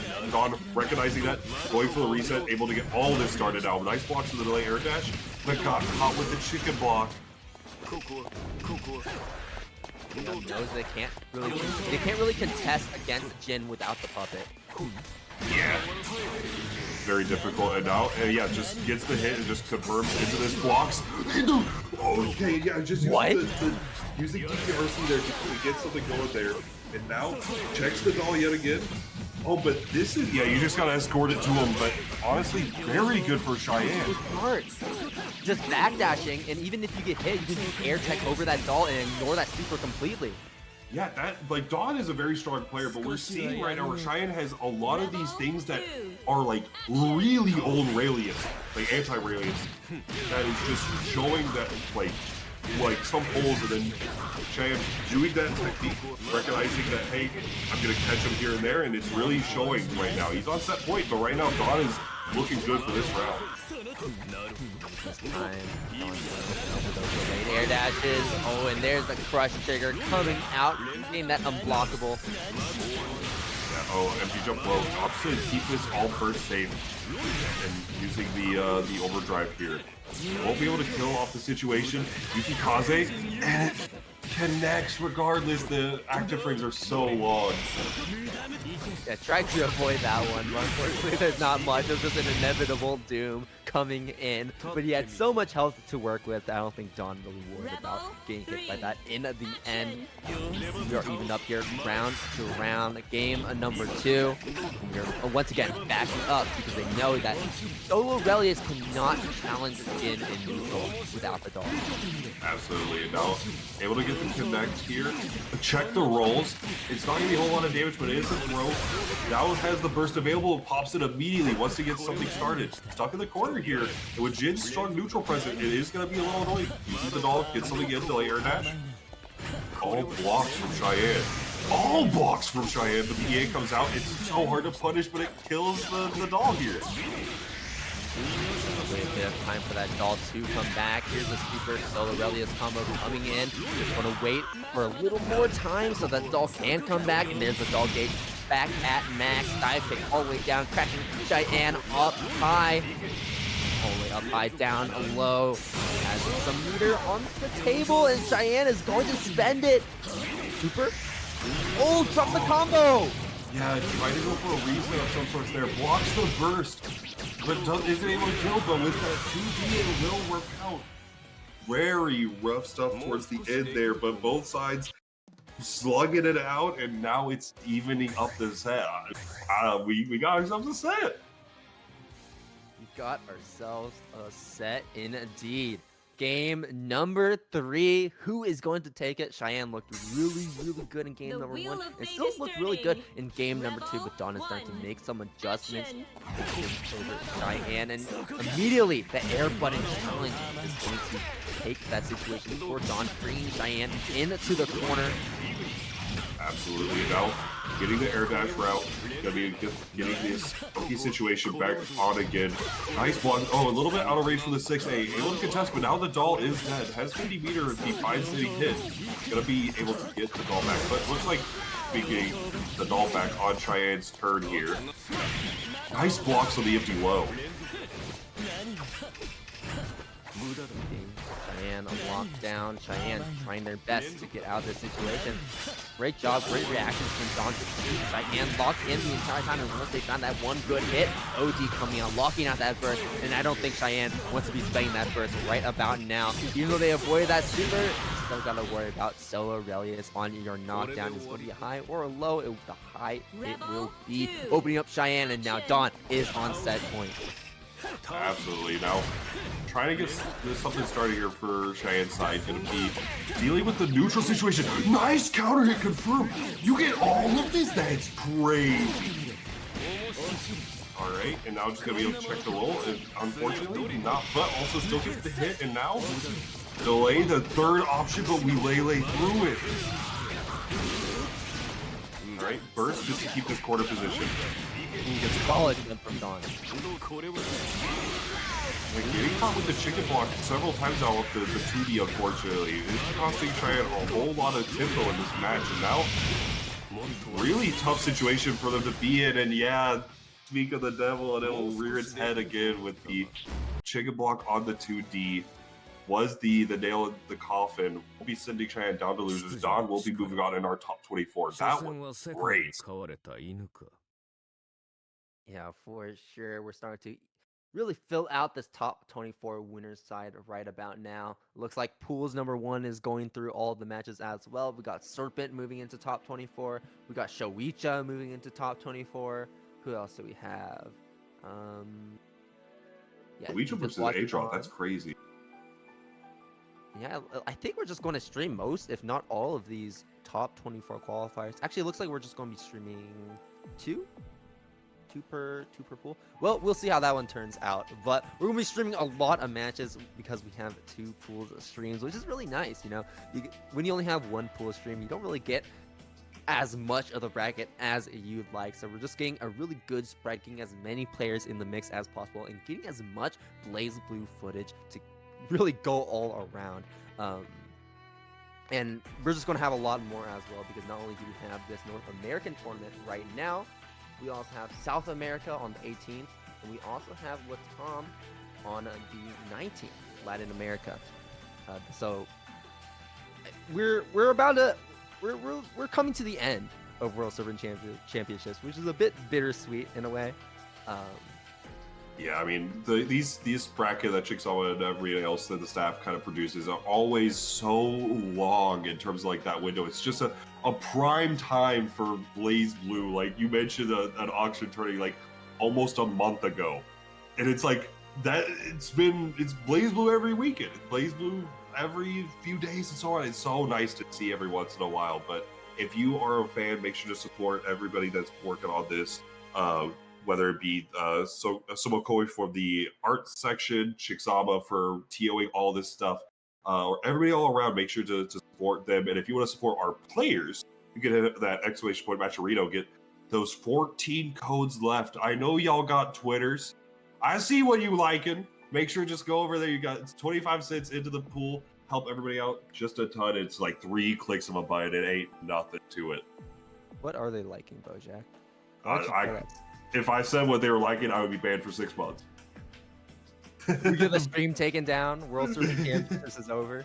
Well, I know that despite what they may be liking, one thing that I did see on that timeline was our sponsor, Kite and Books, always able to support the Blaze Blue scene as a whole, we do have Another World Volume 8. Physical editions are available worldwide. Make sure to check them out on their Twitter at Chitin Books, their website, chitinbooks.com/lonerlife-8. Great stuff from them, and they'll be having some more upcoming digital and print manga rosters. So always support the homies over at Chitin Books.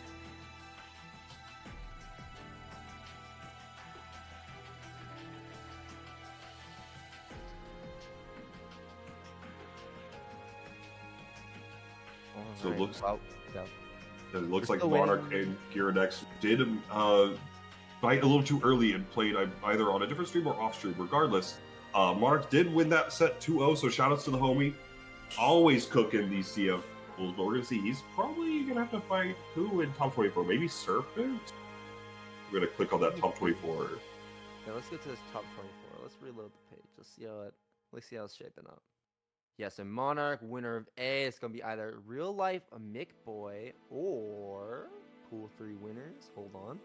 Wait for it to load. That should be Fuzzama, right? Maybe.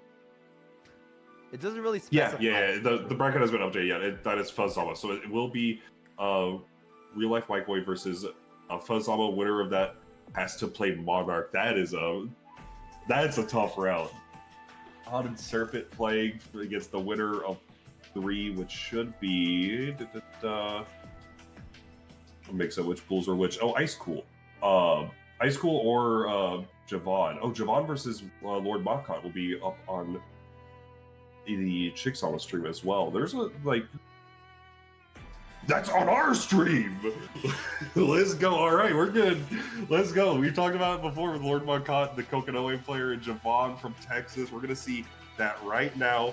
How the difference is gonna make between Toilet Bowl Jeremy's Kokonoe and LordMacoT's Kokonoe against Jahvahn.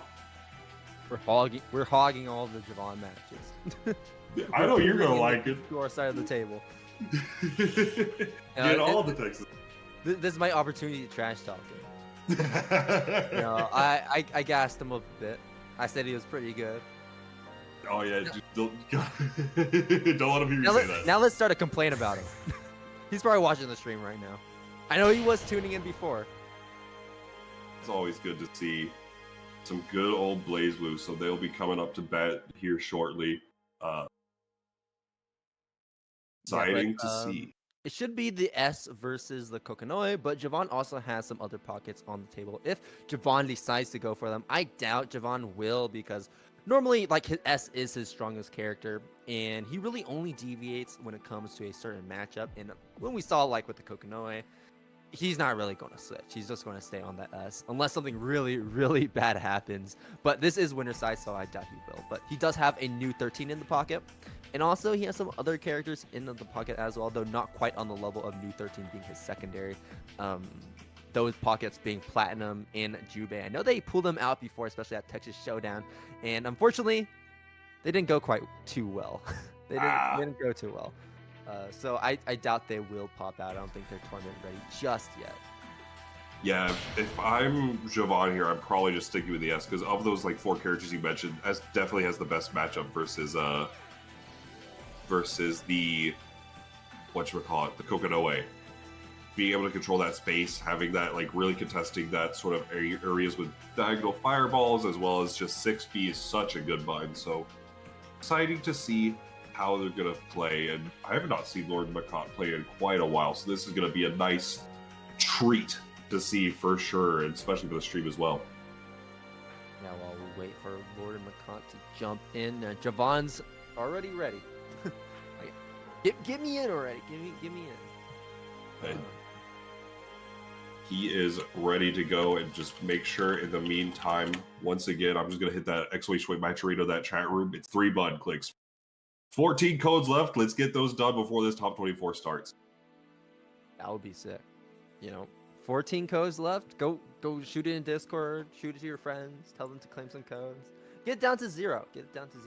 And get us to $1,000 That is for the match arena. That would be pretty big. Is it going to be a top 8 payout? I think it's top 3. Top 3. Okay. but it could change. I'm not too sure. I know some brackets do different things, like if they hit X payment structure, they'll do Y and so on. I'm not sure exactly. I'm gonna hands off for that one, but I see on the match right there, it looks like a top 3 payout of 50, 30, 20, but we're gonna see how it's gonna go. Looks like we are just waiting on LordMacoT to enter the room, so if you're in the chat, make sure to, if you hear this, LordMacoT, we summon you. Check the pigs or whatever in Discord or something. Yeah, but I believe this should be our last top 24 match that will be streamed before we make it into top 24 for real. I think Blood Bro for Life and AJShifter are playing right now. They're not marked for stream, so I might be wrong, but I don't think they're going to be on a stream. So this is potentially going to be our last top 24 qualifier for winners aside. And there is LordMacoT taking their time fashionably late, but let's hope this next set is going to be just as fashionable. We're going straight to that character select. So let's see it.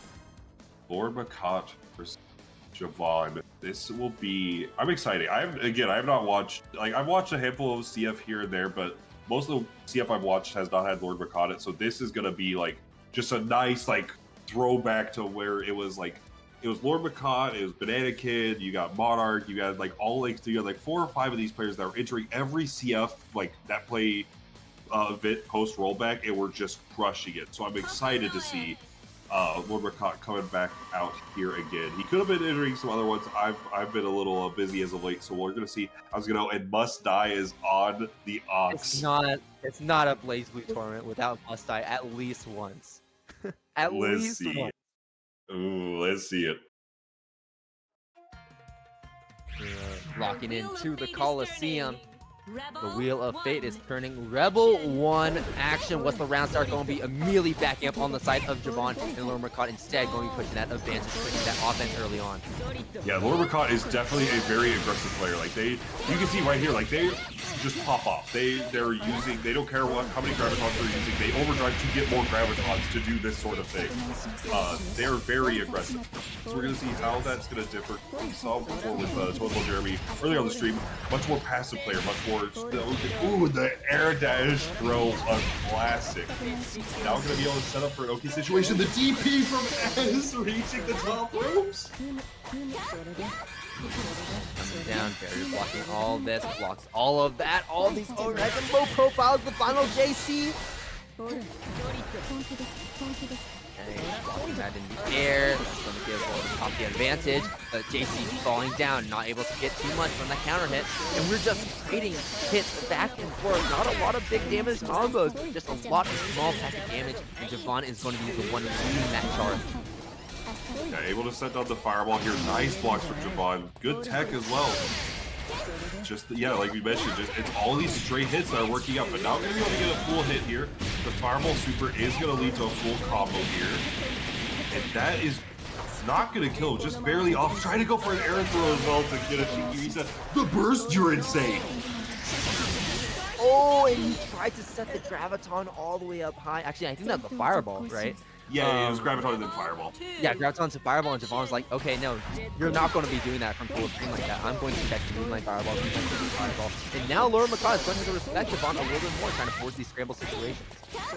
Yeah, this is definitely a situation where LordMacoT has to win this round, whereas, like, if he does not get an early start to this, it's going to be looking really rough. Gotta get something started here, but unfortunate cancel on the 2-1-4B. Gonna be able to get not much off of these interactions, but really just try to play this, like, obnoxious neutral game. That JA connected, that, or 5A rather, that's crazy. Get a knockdown. I'll try to get a roll. Oh, but the guard threat is going to get rid of that completely. Jump up, fireball, keeping LordMacoT away. Ooh, but that's going to be a granite fireball, and that's going to be a punish on the side of LordMacoT. Alright, get some pressure started. Run up overhead. Yeah, this is great. So this is what LordMacoT needs. I mean, obviously you want to win your rounds, right? But the fact that he bursted early, so now he, even with all that said in that round, right? Just now hit 8. It is bursting is so punishing and never good, but some of these you just have to do it. But now, able to get something started here on Jahvhahn's side. LordMacoT on half health, but finding his own opening now. Able to secure the corner here. Unfortunately, was a little too far. Burst out, just recognizing I can't handle this Kokonoe Oki. That's going to be a little bit too dangerous. The cross up, that's crazy. The counter hit on the 6B. He plays so fast-paced, really just saying like, hey, keep up with my playstyle or you're just going to have a hard time. And unfortunately, it looks like Jahvahn is having a hard time in this round. LordMacoT on a huge, not a huge lead, but a sizable lead enough to where a single good combo can take out Jahvahn, but Jahvahn going to get a good combo instead. Has some meter on table, so RT instant overhead could be a possibility. Absolutely no. Oh, dice bait on the guard counter, and this should kill absolutely. Part of me was hesitant because I know LordMacoT. He had to fight the demons inside to not do a graviton into a cross up J2C, but does just close out the round there, and it's looking very good. But right now, this is a set. Very, very good decisions for both players, kind of playing around each other, getting a real good feel of how the other one wants to handle this as our last qualifier into this top 24. LordMacoT is on looking pretty solid, but Jahvahn not out. Let's get it. Right in. Jahvahn perfectly spaced, had to punish it, but a burst from LordMacoT is going to throw Jahvahn off. Fireball trying to roll out, but getting caught by LordMacoT. Alright. Gets something started here. The JB does connect and running it yet again. Alright, get some pressure started. Catching it with the J2C and just whipping some buttons, trying to get something going. The teleport from far range to get right under the fireball. The cross we blocked those. Oh, the burst fade from LordMacoT on a set point now. That is a disaster for Jahvahn. Now, like he really has to get something started here. Oh, the teleport round start, and that was same side. Very good. LordMacoT aware, just kind of mixing things up. Now trying to get something started here, but hitting around the fireball angles so well. Yeah, LordMacoT's really just forcing Jahvahn to play on his terms, and most of the time when Jahvahn is playing, he's forcing other people to play on his terms. So this, you gotta kind of, in a way, try to keep up with that pace. And unfortunately, Jahvahn is having a hard time doing it. That all these gravitons, all these fireballs coming out, he's basically locking down lanes on the screen when you approach him. Absolutely, and now gonna be able to get the install here, trying to get something started. Fireball is going to come out. He has to be careful, but perfect spacing to get out of the way. Now just standard pressure, the 5-ace connect, the counter hit. A little bit too shy from that, but with the DP punish, will just burst the moment. He was mashing that. I feel that in my bones. Played perfectly, and unfortunately, that's not going to be an easy thing to do when you're playing also scrambling all the small package games we were talking about earlier, where we're just getting very small hits and just back and forth. That's going to be the round. That's going to be the set for LordMacoT. Moving on to beating Jahvahn, sending Jahvahn down to loser side of top 24. Yeah, and that will confirm our winner side for top 24. Still have a handful of the loser side matches to decide, I do believe, but yeah, winner's side is going to be Realifemicboy versus Fuzzama. Winner of that fights Monarch. Dawn versus Serpent. Winner of that fights AJShifter. ShoWiCha, who I'm not super familiar with actually, but they will have to fight LordMacoT.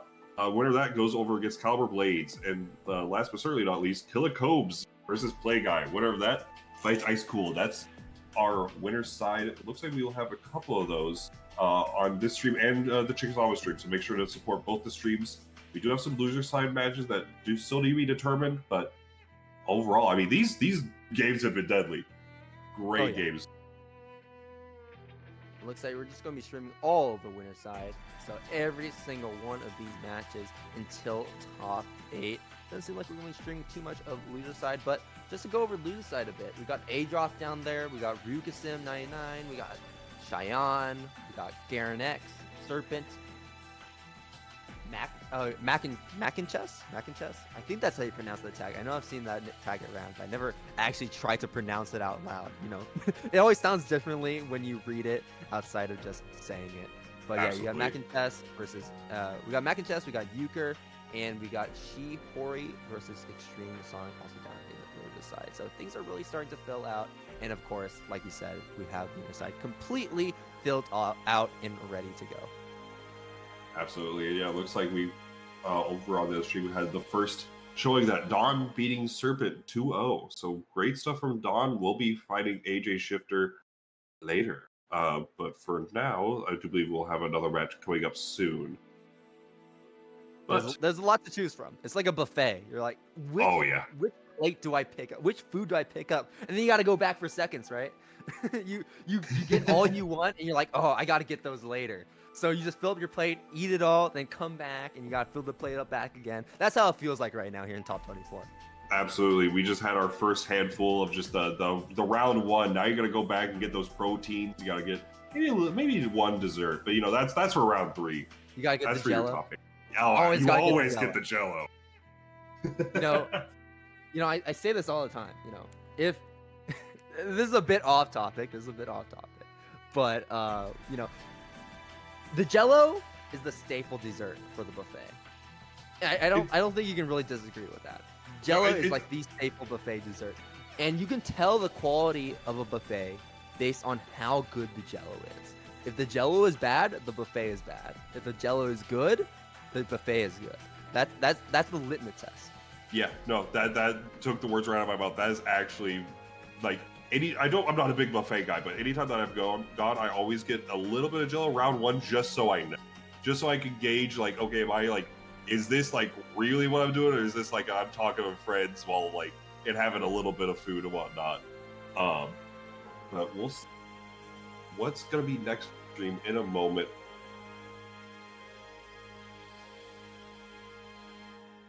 Gotcha. So we're trying to get a losers round 3 match on stream, but in the meantime, while our lovely TOs are kind of organizing all that, again, Matcherino, we got 2 more codes claimed. Thank you so much to Mike the Sykes and Machine Supreme. Thank you all so much. And we got a couple more. Let's just 12 more codes.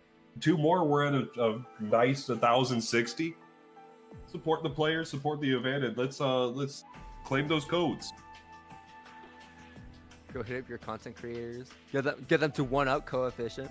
That's gonna be difficult. Tell them, hey, coefficient, you're better than coefficient, right? You got to put in more money than him. Get the other streamers to. Do you really support Blaze Blue if you don't put in more money than coefficient? What kind of content creator are you? You gotta get the other streamers from the Tekken Slam and whatnot.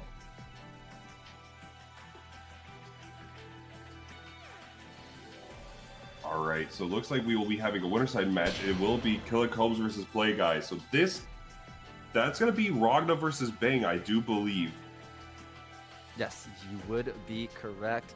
Play Guy, I don't think really has gone in too many big major placings as of late, but definitely a very, very strong Ragna player. I think actually got first place in terms of points for Boston Blue Beat Burst Limit. I could be wrong, but I know that Play Guy was leading that for a really long time, just constantly playing the game and just getting really, really consistent results. And speaking of consistent results, we also have Killer Kobe with the Bang, a relatively new Bang player as well. I think just topped into the scene maybe 2 years ago.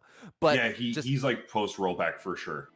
But like rapidly improved their game like over that course of a very short time. I mean, after, I think, their very first major, Frosty Fausting's 2023, I want to say.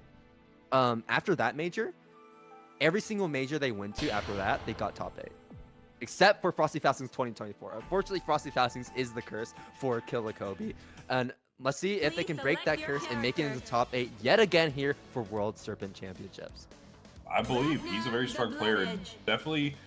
you will see him oftentimes like the day streams and whatnot, kind of coming in there and harassing him into some CF sets, but always good to see his play, and we're going to see exactly how that's going to go against Play Guy. Play Guy, I've seen if every once in a while, whenever I check out those Boston Blue Beats, it definitely is a consistent showing, but we're going to see how this is going to break down right now, and thank you so much to the 2 that just contributed to those codes. Now at that fat 1060. $1,060 here, and we're getting into this winner's top 24. Killer Combs, Play Guy, let's get it. My gosh, we have the edgy Ragna color, and I thought Ragna couldn't get any edgy. Oh, dude. Shout out to the Ichigo color from CPEX. Immediate just round start JA. This is 2A spam pressure. Okay. Play guy setting the pace here. Nice use of the J. That's actually a really strong butt from consistently checking with. Overdrive did come out. Now he's going to be zipping around the screen, trying to get something started. But yeah, just stalling him out. Very good stuff from Play Guy. Just recognizing he does not have to set the pace of this game. He set the pace rather by just playing in that passive way. And now, yet again, good damage. Basically 4K in the quarter. Make a 5D. He's choosing violence. Right, nail will hit. That will be a confirm for Kobe. Oh, but not able to get it. And Play Guy will move overhead into the RC combo extension all the way up high, all the way down. We're going to recover a bit of health in the process.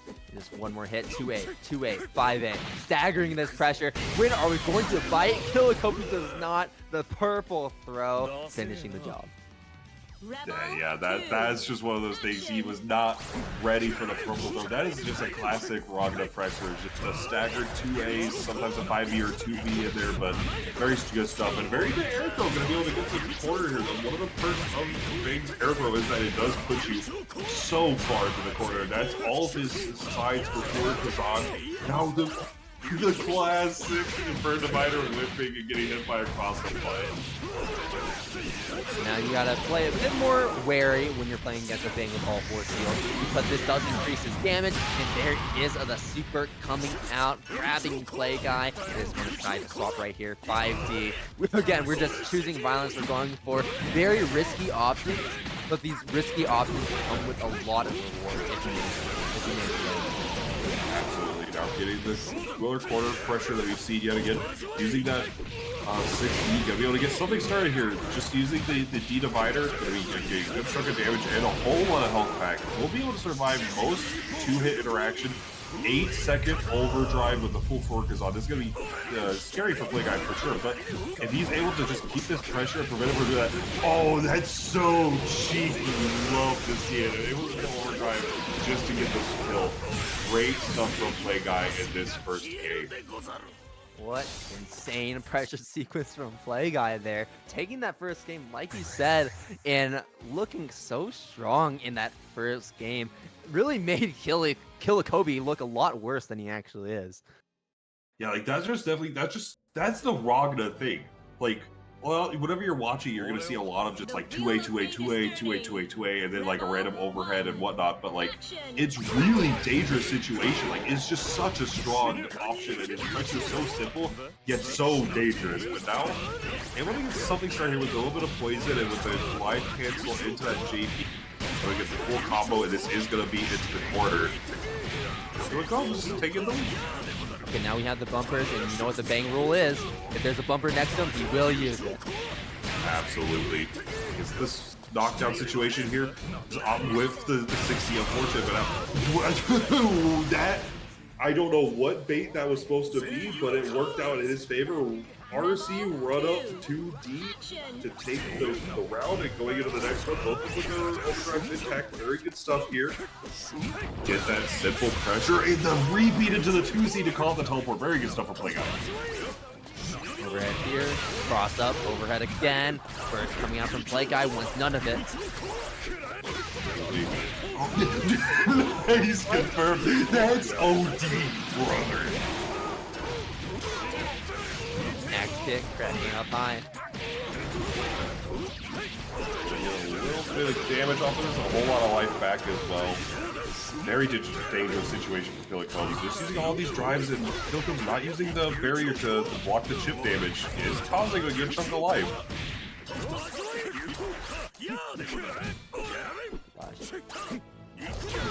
Jockeying for positions on the screen here. Kobe. Oh, the 2D catches Play Guy. Absolutely. Now gets the poison. I mean, yeah, like had a strong start, but now Play Guy does find his opening here. But the wake up jab, he did not care. Try to get an air dash, but the super jump works out. The JA's gonna be able to. Oh, he's gonna be able to ladder it up, but unfortunately, bad time with the RC. But no matter, 5A, 2A, you're A, my A. Gonna be able to get onto set point here. Over right here. Unlock some shields in the process. Ooh, misses the link in the end. Very unfortunate throw because the guy gonna be able to get a whole lot of mileage off this, a whole lot of life back, and able to get a lot from it. The JAs have been doing so much work. Over immediate burst. Two-way pressure coming in. 2Bs, 2As, 5B. And when are you going to jump out? He jumps out. JA locking down. Lots of scaling, but the important part is keeping Bang locked down in one position. Absolutely, and now gonna be using these nails. The 5C does connect, just gonna overdrive, get this kill, doesn't want to mess with it. Just says this is the quick, easy way to get this kill, and because it is round 3, gonna close up that one, tie it up. We got a set. This is Play Guy has a lot of good things going on with him, but it just, whenever Killicums gets something started, it's just dangerous. He does so much damage, and he knows the way to set up these bumpers to create these strong high-low 50 situations, and just make so much more, get so much more damage off of these confirms. The wheel of fate is turning. For sure. And Bang has a very high damage character too, especially when he has all seals unlocked and in OG. Crop up every now and then in this set. Absolutely, and now the JA's coming out. This guy learned from Beta Dude for sure. Gonna be able to get something started here. Nice, just pressure the. Yeah, it's so threatening just because if the Gatling option is fast, beatable, really good here. You can always mix in a throw. It checks your option selects. Super strong. Counter hit, but no confirm. But this time didn't want to test that one. Just opted for the burst, recognizing that counter hit 2D is very strong. Gets the 2D of his own, and now going to be able to set up for all four Kazan marks. Gets the command throw. Pretty good for Killicums this round. Going to be looking even better for the Play Guy to pack on that extra damage. Chase down here at the end of the combo. Side swap. Oh, but you're in the air and you're in the recovery. Command grab super. What are you doing in the air? Yeah, that's just one of the things. Whenever you get 4 Kazan, you do get access to that teleport command throw full screen. The only option I do believe that he could do in that situation is like an air DP, but even then, I don't even know if that has invuln in this game. And 2, it's just such a, you have to, if you're whiffing like a JA, it's so dangerous. But now, speaking of dangerous, Drive Explosion connects. You're gonna be able to get at least 3 marks here, if not more. Yeah, well, yeah, actually, it's all 4. Absolutely, he knows the routing. Alright. Nice, 60. Got a conversion? Okay.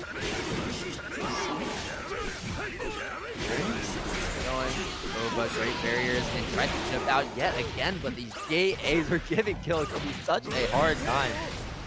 Yeah, and that's gonna be a kill right there. Carnage Scissors to close it out, and now game 3, round 3, both overdrives on deck. We're gonna see who's gonna come out on top, who's gonna be moving on to our we really have to pace again, because this is a rough side of the bracket to be in now. Facing Icecool. Yeah, this is the battle to see who's facing Icecool. But now looks like Play Guy is taking the lead here, but always come back to always be set, and really comes down to Killicums being started. That's a crazy JC connection. These JAs are really ruining Kobe's flow. Yeah, actually. It's such a, ace setter normal. That's the power of Ragna, that he's quite strong in the launcher, but his main thing is just being able to control the pace. Nice fake out, hitting the empty low. Nice tech on the air throw now. And just seeing what he can get started. Play Guy in such a strong position right now. Caught with the overhead, though. This is a whole lot of damage. Some skills unlocked as well. Chasing Play Guy up in the air. DP. Yeah, gets the DP. Try to get something off of it, but going for repeat. Try to catch some air movement. Play Guy's been really on point, but I'll try really reaching to try to check these movements. Yeah, has to burst that situation. Now, this is anybody's game. Oh, the nail should do it. This should be able to confirm into the... Yeah, gets the super. Will the mid damage be enough? No! But he's able to RC, that's right! He can RC the ending of that, get a cool little extension. That's exactly what he needed to secure that game and go into the next match, which would be against Icecool. Guy played that really well, actually. That was both great set for both players. Oh yeah, for sure. And I was talking about earlier, those those JAs are really just ruining Kobe's flow, because when you're playing a character like Bang, would much rather be in the air rather than stay on the ground. Like, he has amazing air buttons. The nails are really, really annoying when he's up in the air like that. And those JAs are just completely stopping Kobe from doing any of that. And it's really just stopping him from trying to run his own offense or trying to run the game plan he's used to. Absolutely. And yeah, like, that's just one of the things that's so strong about Ragna. Just he's able to really, like, just control the pace of a match in so many ways if he's allowed to play in that neutral situation, which Guy definitely looks super comfortable in.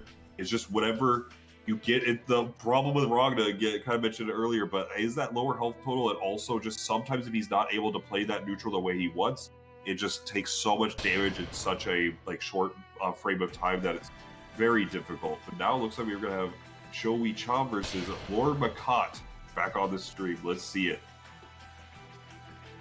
Alright, looks like pool number 1 is starting to go through some of their matches as well. Fuzzama being Realifemicboy, Dawn being Serpent. Like you said before, I think they're going to be running through those. So if you want to watch Monarch versus Fuzzama or Dawn versus AJShifter, I think those are the sets that they're running on the pool stream number 1. But on our stream, we're running the good ones here. ShoWiCha versus LordMacoT. They don't have a Kokonoe. Let's see. I'm excited to see this. So another Ragna. Ragna is one of these characters that is definitely like, I don't know what, I think Beta Dude, or I would credit Beta Dude to it for just inspiring a generation of different Ragnas, because this character was not super popular. Main ones I remember a lot of the offline scene was like Beta Dude, Zen, and like Joker, RVA Joker. But now it's like we have Guy, we have ShoWiCha, we have just more and more Ragnas coming out of nowhere, and especially with players like Guy just using a lot of those solid fundamentals. Let's see if that's going to be the case here with ShoWiCha. I'm not familiar with this player. Also, let's see, with 14,000 games. All right, we got a Ragna player on our hands. You're talking about earlier, like, there's a lot of Ragna players now, right? We actually, at our Austin local, there is a Ragna player named Ragna. I kid you not. Dude, I blame Beta Dude. Like, his name is just Ragna. He has no Twitter. He has no Discord. He just shows up to the tournaments randomly. You just see Ragna. That's a cryptid behavior, but we love to see it. Now we're gonna see how is it gonna work on these teams. Using the Graviton to force this. This is one of these matchups that I kind of mentioned prior, but like, his ability to play neutral is very strong, and this is one where Ragna has to control that space, that 3C with Red, as well as check that air movement that Kokonoe love to use with that Graviton. But we see patient play coming out. Now in the corner, has blocking. Block from ShoWiCha. Able to get stuff started here and pressure. The 3C Wolf Red and the Graviton is out. Oh, the 6B! The Uber Eats with the 6B, that's crazy. Right, you can pick up. Ooh, jumps a little back. I don't think that was intended. No, oh, nice routing. Gonna be able to get the kill for sure there. He didn't even need that routing. He just wanted to show. I appreciate it. Showmanship. Alright, now that LordMacoT is noticing that ShoWiCha wants to be in the air using those JAs, now we're going to start to test a bit more with our very active air normals. And now LordMacoT is going to be throwing ShoWiCha into the corner early on. Graviton's keeping them locked down. 5A finds his mark, easy confirmed. Very good stuff. LordMacoT definitely getting a lot of all these counter confirms. It's just sending him downtown, running up, plus frames galore if you don't get the last instant block, and now be able to get something started. Oh, counter hit trade with the air. Oh, this is nice confirmed from ShoWiCha. This is crazy. What is Down. Something else. We're not in fatal. We're not in fatal health anymore. Dude, ShoWiCha, despite the situation, still playing on LordMacoT's favor. ShoWiCha plays it very well. This should be a kill. You should be able to go into the freeze gun here. It's so much mid damage. Yeah, that's sure.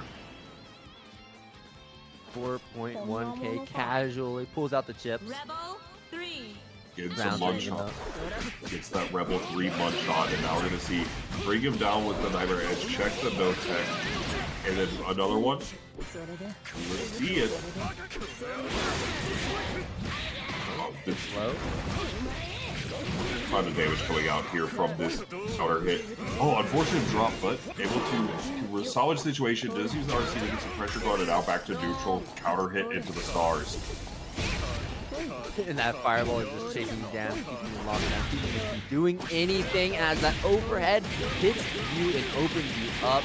ShoWiCha going to get a good amount of damage from this combo here. Drop down to the ground, the teleport, the bait on the burst. And has a lot of meter on hand, contesting that with the DP. Get out of the air. LordMacoT has 100 meter on the table. 3 gravitons, so going to be a bit limited in those tools that they can use here in neutral, but I don't think they're going to have to worry about that any longer with this combo to close off game number 1. Very good stuff from LordMacoT. Like, ShoWiCha's playing very well. These confirms have been great. Just the way he's been going about a lot of stuff has been like very efficient. But LordMacoT is looking at these sort of situations, going, let me just outplay you a little. Like, just get some of these situations, like counter hit confirms into so much damage additionally, like on both sides.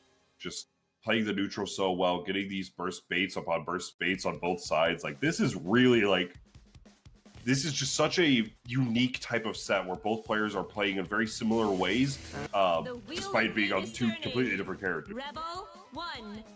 Action. Backing up. Going to get hit by that 5B. Early burst from LordMacoT. There we go. Bloodsight coming out. Trying to get something started. Counter hit on that JC. This is going to be a chunk of change, especially now that you're in the corner. Bailey Edge, the knockdown situation. Just recognizing LordMacoT is not one that techs very immediately. Able to get a little bit extra damage. Fatal Shadows does it. So hold on, we have OD to extend the damage on this combo as well. We have a 30 meter point stretch in. If we so choose to spend it, we're not going to spend any of that. Catches the roll on the way out, and ShoWiCha with not really a perfect. It wasn't a perfect, but Rebel that 2. we'll call it one. Yeah, that was perfect enough. He played it perfect. That entire round just went, like, he just made the right decision every time. And now, Stagger Pressure will come out. He does burst very early, just opting to just keep this early pressure started. And yeah, that's so plus, especially on an air block. LordMacoT trying to get a perfect of their own. Laser pillars going active. And I love how we're just backing up too, so that we can just wait for a reaction, not get caught like a did like if ShoWiCha decides to get out and successfully make their way out too. Perfect extension, gotta be able to get the middle edge to get the corner there. Thought that this time it was gonna be a tech, but no, opted instead to go for a delay tech roll. Now just set up the traps, set up the fireball. We're just taking it out at the neutral here. Teleport now has the fireball as a wall. 5B challenge from ShoWiCha, burst from LordMacoT. That 5A check? Uber eats into the 5A with just the express of that delivery, and now we're going to be able to get something started here. Wake Up Fireball Super is just going to be the reversal of choice. Now LordMacoT sitting on set point, but does not have that burst gauge available for them for quite some time at least. We'll see if that comes into play, or we'll see if how it's going to go, but looking good for LordMacoT right now. That JD was crazy. I don't think LordMacoT has to worry about that burst gauge all too much because we're just playing a very, very keep away game right now. Well, there we tech those. No push-ups today. Back up, Graviton pulling him away. Rose coming out. Ooh, and tries to punish on the landing, but we still have one air action on the way down. And LordMacoT, great usage of that punch. Onto that punch attempt. And unfortunately, you cannot punish those 2As, 2 recovery with the OD. We're trying to make the most out of this timer, but I don't think we're going to be getting too much here. Alright, let's see how this is going to play out. So ShoWiCha definitely is on the back foot here with that 2A. Oh, unfortunate drop. And this is, yeah, that's death. That's for sure death. Yeah, that's just a very unfortunate situation. Just a couple of counter hit strays. What you have to be put on those buttons as ShoWiCha, but LordMacoT recognizing it, just getting a JB for a JA. And now moving on, we'll be going further at the winner side, but we will have ShoWiCha more in the loser side, I do believe. Yes, that is true because all of these matches that we're watching right now are winner's side. Each of these players, even if they lose, always have one more chance, always have that safety net if they end up going down early. But yeah, so you still have some opportunities to make it back. You have to win 2 games, I believe, to make it into lose side, the top 8, which can be tough. You know, these brackets, because they're so concentrated, can kind of become a shark pit down there. But, oh yeah. I think the big key thing to remember is that there's no Grover, and when there's no Grover in loser side, I think you can rest easy. Dude, shout outs to Grover. But we do have, let's see, looks like next up on stream, I do recognize that as Dawn, so we're going to have Dawn versus AJShifter. So we're getting into it right away. This is a top 8 qualifier. I think these players played at the charity auction. I might be wrong. I would believe you. Look that up, actually. So this is I know going to be... was like, oh yeah, go ahead. Oh, this is going to be New 13 versus Relius. So while you look that up, I'll briefly talk about this matchup. This is going to be one where, as kind of mentioned before, New is very committal in some of these angles, using the projectile and zoning, things like that. But she does have the ability to check Relius's doll in angles that are normally not available. The downside with a lot of this stuff is that Relius's mid-range is going to be very strong. So we're going to see exactly how it's going to play out with these two. It's been so long since I've seen this matchup in particular, so this is going to be a sight to see. AJShifter Dawn, game 1, let's get it. Winner of this is a top 8 qualifier match, by the way, so we will be seeing this more, or like we will see who is going to be on the winner side of top 8 from this, or who have to make a grounded losers. But now AJShifter getting a nice start with that low. Everything going their way right now. Dawn locked down, consistent, opening them up. Gravity once again stay in that corner. The low comes in from behind, and Dawn getting caught.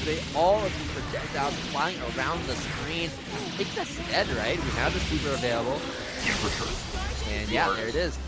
Off of that TK'd overhead, just going to be able to get 4.6k with that 50 meter, and now Rebel 2. This is looking good start from AJShifter. They're really solid when it comes to like keeping that pressure, but now Dawn's in here, going to be able to get something started. Using the overdrive just to get the confirm with it, and now gets this pressure going, using the crush trigger just to make sure to see, hey, are you barrier blocking? Let me get some more of your barrier. Counter hit, let's go. I just blocked. Yet again, Marcus saying more of the same. Locking down with the projectile to try to escape. The late projectile comes out, cracking you open. The projectile's from behind. I don't think Dawn was ready for that. This is looking very good for AJShifter. Isn't all active flow, so a lot of extra damage right here. The JC does connect. Give me a good chunk of page low. Is actually going to be able to use the EA ender? Doesn't even need it. Doesn't even need it? That's crazy, actually. Hold on, that was tight. Kind of cooking. That was a sick route, actually. Just being able to recognize that. Trying to do a roll check with the 3C there, but AJShifter recognizing that, hey, reversal super. I get a combo from this with the overdrive over 4K. That's it.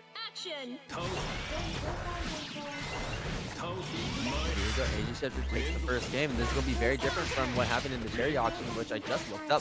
Dawn won 2-0 last time. So AJShifter is already making things much different here. Yeah, like this is, and that again was only like from quite recent on all things considered. So see how it's gonna go. Maybe Dawn just needs to find some footing. We're gonna see right here, right now. I mean, it is game 2. They're up 1 game right now on AJShifter, but with a sequence like this, able just to keep this mid-range using the neutral jumps to just keep this nice range. Counter hit trade works out for Dawn. Corner guard thrust, get off of me. Now that situation that gets stuck back in this situation, caught on the backdash with the Relius 2A. Now this is Dawn's time to shine. Crush trigger gets the extension because of the puppet. One more open here, delay air dash. Great block from AJShifter, blocking that overhead, but not able to block the low right afterwards. Dawn takes the round. Very good. Action. How's it gonna work out?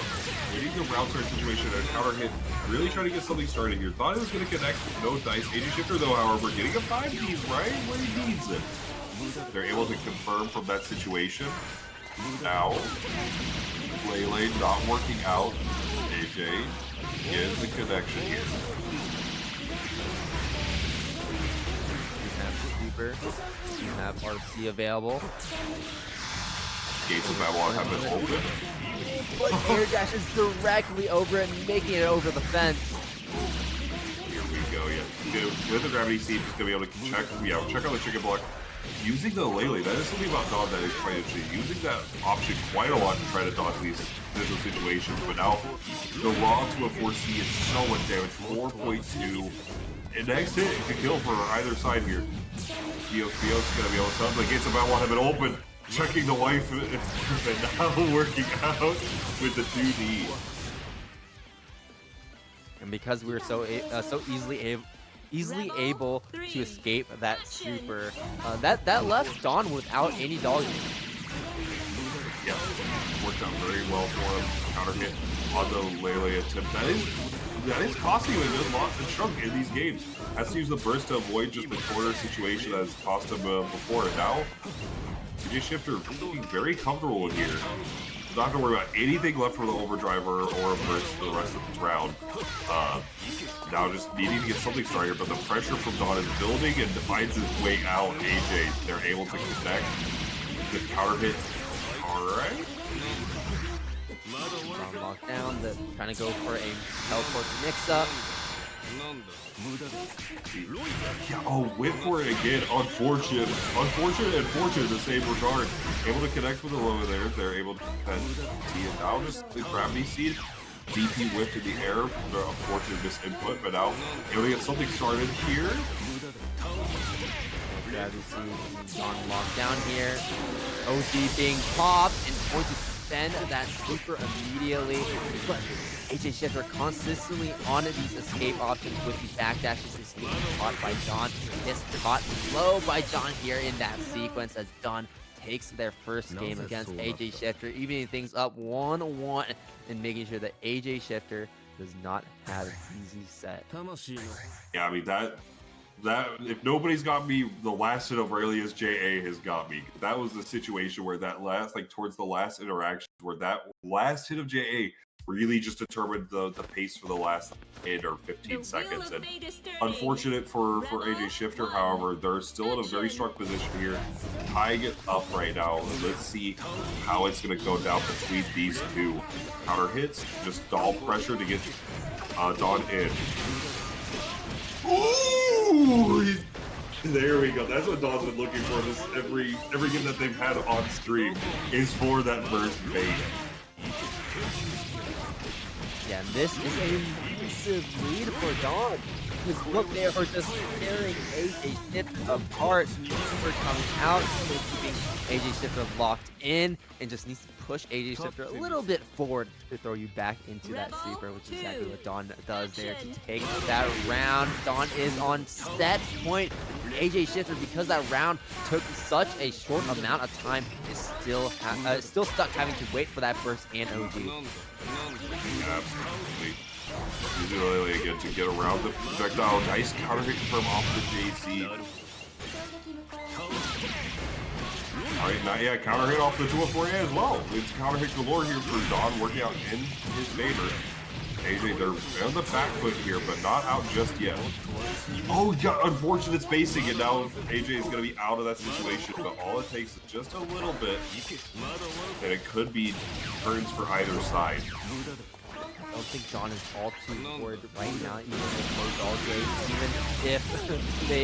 even if AJShifter is still alive and has burst, has active full, has 100 meter, because Dawn has a lot of health that AJShifter needs to chew through. Now the puppet is back, taking control of that situation, and the overhead hits AJShifter as Dawn takes the set and moves on through the bracket. That was just a great showing right there. Like, we saw where AJ, they had like such a great start at the beginning, but the Dawn got comfortable, kind of found a lot of these situations where like, right, okay, this is how this player operates on the defense, this is how they play these sort of neutral situations. I need to adjust to accommodate that. We saw that the adjustments where we saw more JAs, we saw a lot more roll catching, we saw just the general flow of neutral worked out a little bit more and more towards Dawn favor until the very end there. We just saw it just grow into a great qualification into that top 8. Great stuff from Dawn moving on in that bracket, and AJ will be going down into the loser side, but only one game away from that loser side qualification. Speaking of players that went down to the loser side, Icecool just went down to the loser side. I assume that was on the other pool's stream. Killa Kobe beating Icecool 2-0. And normally you think like, oh, maybe this seems a bit surprising, but actually both these players are training partners that play each other a lot. So it really could have gone either way. In this case, Kobe was the one to beat Icecool and make it into winners side top 8, as well as Dawn, because these are going to be our first 2 players qualifying to winners side top 8 as we wait and I believe watch these final 2 sets of our pool stream. I know pools 1 is probably going to be streaming 1. We're going to be streaming the other, so I guess they're going to have to wait for the TOs to figure it out amongst themselves. But Monarch and Fuzzama will be one of them, and Xcaliburbladez and LordMacoT will be the second one. Yeah, we're going to see how it's... Let's go. Xcaliburbladez versus LordMacoT will be right here. This will be our last qualifier for our top 8. Monarch does defeat for winner side. We will have Monarch and Fuzzama did finish their match on the other stream. Monarch winning that 2-0, and now Xcaliburbladez. LordMacoT will determine the winners side final contestant, who I believe will have to fight Killer Comb. So that will be a fun set to watch regardless. Yes, they will have to fight Killer Comb. So we'll see who's going to win there. We do have a few more games to determine to see who that loser side qualifier is. Still have guys like Play Guy beating Ryukasim. You have Serpent continuing the way, is going to fight Icecool. Realifemicboy actually defeating Shiori, and now is waiting for the loser of G, which is the loser of this has to play Realifemicboy. Actually, I'm a little detached from the net play scene as of recent. I'm not super familiar with their game, but they are currently sitting at a nice, at very least, 9th place for Realifemicboy. So shouts out to them. Did they lose round 1? Or no, they won round 1 with because that was a close set with Techno something or another. The my player. Robert? Yes, Technorobery. Thank you. I'm drawing some blanks. All good, all good. There's been so many matches going. There's been so many matches that we watched tonight, and they're all going by so fast. I don't really blame you. But while we do have more players, we have no more codes in the match arena. Shout outs to everyone that claimed all of those codes. We have 0 out of 50 remaining. That is a good feeling, I just want to say. And we also got a direct contribution, $20 extra added to the prize pool. We're not sitting at a juicy $1,082.50 sitting right there for all of the players that make it that high to get into that money. I mean, if we're splitting this across 3 players, across top 3, first place is getting like $541. That's a lot of money. You love to see it as much as you love to see ShoWiCha's art that has been supporting the World Serpent Championship throughout this, providing all these different images and the like, as well as doing their Get Up and Challenge Yourself art campaign on Twitter. Make sure to support them, as well as the other people that have made this event possible, all the prior tournaments and so on possible. So check them out. The ShoWiCha is currently on break, but when their commissions open back up, you better flood those requests immediately. We also do have Chitin Books, a long-time supporter of the BlazBlue scene, all the way back from way when. Got the new edition of Lunar Life in Another World. Volume 8 is available. Make sure to grab it on their website, chitinbooks.com/lunarlife8. We also have their Twitter at Chitin Books. Make sure to check all that out and just enjoy some good old manga. Just check all their other catalogs. They have a good selection over there. Yeah, man, it's been a good night. It's been a good night. We've had a great selection of players that have all been playing their hearts out, trying to make it really far in the World Serpent Championships. The premier BlazBlue online major. Super cool that Chickzama runs something like this to really highlight the BlazBlue community, because it feels like BlazBlue is starting to go more and more out of fashion, even with the rollback to help it out. And it's cool to see that, you know, the community is still super strong, super tight, and is just ready to play their hearts out in a tournament like this. Shout outs to all 60 players that signed up for the North American tournament, and shout out to all the 391 players that signed up for every single one of these tournaments across all of the different regions that we have lined up. This is the biggest World Serpent Championships so far, and hopefully maybe we crack that 400 barrier next year. Absolutely. I mean, BlazBlue's always... People can say you count BlazBlue up, but there's like 123 entrants or something like that. A combo breaker. We got so many different events whenever BlazBlue is held there. BlazBlue players show up. Look, BlazBlue is always going to be around, and you just got to remember, no matter where you're going, no matter where you're playing, Bo Blaze, brother, Bo Blaze. Got the Xcaliburbladez versus LordMacoT now. This is going to be the aggressive Kokonoe versus Xcaliburbladez. Just very patient Carl play. We're going to see how it's going to go between these two. It looks like something exploded. So we will be getting that back to you shortly. So it is all good. It gives you a little bit more time to go check out the sponsors over at Kind Books and the like. So, but we'll be fixing this in just one moment. Do apologies for that, but you know, it is what it is. You can't have a PC tournament without a little hiccup here and there. You can't have a BlazBlue tournament without Must Die. You can't have an online tournament without the game crashing at least once. Absolutely. But it is what it is. But thank you everybody so much for coming out and supporting the event, whether you're on this channel or the Chickzama stream. Make sure to have both of these streams up and just watch them, you know, side by side. You can't have too many BlazBlue matches on your monitors. Not at all. And after this, I think, after this pool stream, after this match, I think we're just going to hop on over to the main channel to watch Top 8. So, everyone, eyes on us. This is going to be the very last one. LordMacoT versus Xcaliburbladez. Like we said, it's going to be the very fast, scrambly kind of play from LordMacoT that we've been seeing so often, and also the very patient, grounded Xcaliburbladez. Absolutely. We're going to see who's going to come out on top, who's going to be the fighting Killicobes in this Top 8 winner side, who will be fighting Realifemicboy and the loser side. We're going to have to see. But while they get back to the lobby and things like that. Once again, thanks for every...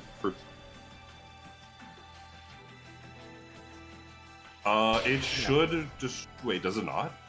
If you crash, then they just get kicked out of the room. Yeah, but that should cancel their match then. Oh yeah, it cancels the match, yes. Yeah, it should. Yeah, no, you're all good, because with that should be the case at the very least. Once again, as this bracket is really starting to come to its end, if you want to check out to see how your favorite player did, or you just want to continue to see how the bracket is shaping up as we start to get closer and closer into Top 8, you can hit !bracket in the chat to open up that bracket and follow along with these matches, with the ones that are being streamed and with the ones that aren't being streamed, because down in losers, you got players like Playguy and Ryukasin99 who just finished their set. Playguy winning 2-0 and making to losers round 3. Playguy versus AJShifter will be a loser side Top 8 qualifier. You have Icecool versus Serpent for another Top 8 qualifier. And yeah, as you said before, Realifemicboy waiting for the loser of this match to see if they can make it into top 8. Make it super far in the bracket, which is really impressive. And then we have ShoWiCha and Garanex playing right now to play against Fuzzama. So the bracket looking really good, and I am excited for what is potentially going to be our last set here for pools. We'll see. It's exciting to see. Exciting to see just some good old BlazBlue right here. Xcaliburbladez versus LordMacoT. Let's get it. Determining the winner side of top 8. Rebel 1 action. Immediate backup from both of these players, but with a different purpose, right? Xcaliburbladez is just waiting to see what LordMacoT does, while LordMacoT is using that time by backing up and set up and back. Yeah, and amongst all that reckless driving, does find himself in the midst between Carl and his sister. So we're just exactly how this is going to work out right now. Is able to get the corner here, but looks all right still. So little meter for the doll. Xcaliburbladez trying to find an opening. Counter hit, able to activate the overdrive. This is mainly to get some call meter, but unfortunate drop though, but the worker slashes, we block those unless the rapid comes out. He has no barrier, holy. No more doll gauge, and LordMacoT is gone. Xcaliburbladez with a perfect looking really good. And just doing a great job by just working around all of these maps of LordMacoT is trying to toss out. Playing this super well, not just him, but blow off bomb set. Now going to be able to get something started here. Blocks on the cross up, but not that one. And without the puppet too, Xcaliburbladez is really struggling to do too much against LordMacoT's pressure. Absolutely. Now just trying to get something started here. See how that's going to work out. Xcaliburbladez definitely is in a rough situation. However, they are playing Carl. So any situation that looks bad can always turn into an unblockable loop. Just keep that in mind as we see the block of the fireball. They are just get the doll over to them, at the very least get the fireball going. It will be taking the turn back from their own pressure. The drill does come out. RC trying to bait out a reversal situation here, and now it's this situation going berserker slash 6C connects, but dropped combo. Oh, dangerous defense! I was hoping to see that sometime this set. Jump over, avoiding LordMacoT's escape option. Xcaliburbladez making a huge comeback there. Like you said, Carl just needs to find that one opening, put you into that scary situation, and you're just blocking Nyx for days if you cannot block at all. And unfortunately, LordMacoT wasn't. And Xcaliburbladez just needs to win one more game here to move on into winner's side top 8 and join the rest of the crew. We're going to see how that's going to work out right now. Using that 4D to really just kind of control that horizontal space that LordMacoT is really finding themselves in right now. Cross under.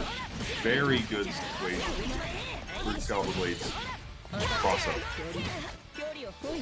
Yeah, just tech forward button from both sides working out in Xcaliburdladez's favor. Overall, using the burst, does not care about what the situation may look like in a moment, just really wants to keep this pressure going and just get a knockdown situation that they could potentially loop into an unblockable, recognize that has to guard cancel out.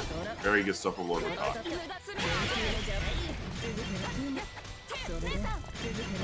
Throwing you into the doll. Doll blocks from LordMacoT so far. And nice mash on the overhead attempt from Xcaliburbladez. Absolutely, yeah, just finding that opening now. Oh, a little bit of a scramble going on. LordMacoT, no, very little barrier, very little life to work with here. Dangerous defense back at it again by his bug. Gonna be able to find just the precious situation here. It's gonna look like it's gonna build into an unblockable soon. But didn't even need the traditional unblockable, recognizing the barrier is going to be all gone. Crush trigger plus doll.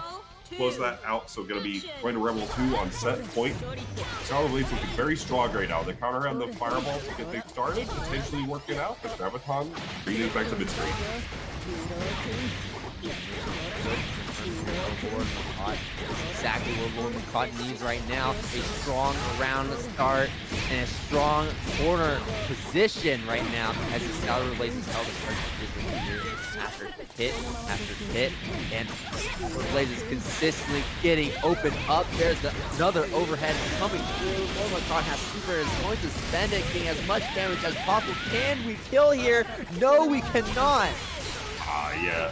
No kill there, but the bait on the guard cancel, and Xcaliburbladez showing I could take all this damage and then potentially live, have this story direction. I'm just gonna keep this burst for the next round, so we are going into round 3 with full resources on deck and just the ability to really try to close out this situation. But purple throw, you always gotta check them. The double overhead does connect actually. Clap barely dodged, and now trying to find some way of getting Ada in, but LordMacoT played around it so well. What a Jahvahn swap right there, bringing that fireball in as backup, and now you're stuck here. You can call pressure yet again, back up against the wall, bends the super, and now Xcaliburbladez has to respect it. With the cog set up to contest that situation, has to burst that. Yeah, you do not want to be in that situation if you're LordMacoT. And now, just back to this neutral situation. Ada's just trying to win things over with Carl, just playing this neutral game while LordMacoT setting up some dangerous situation.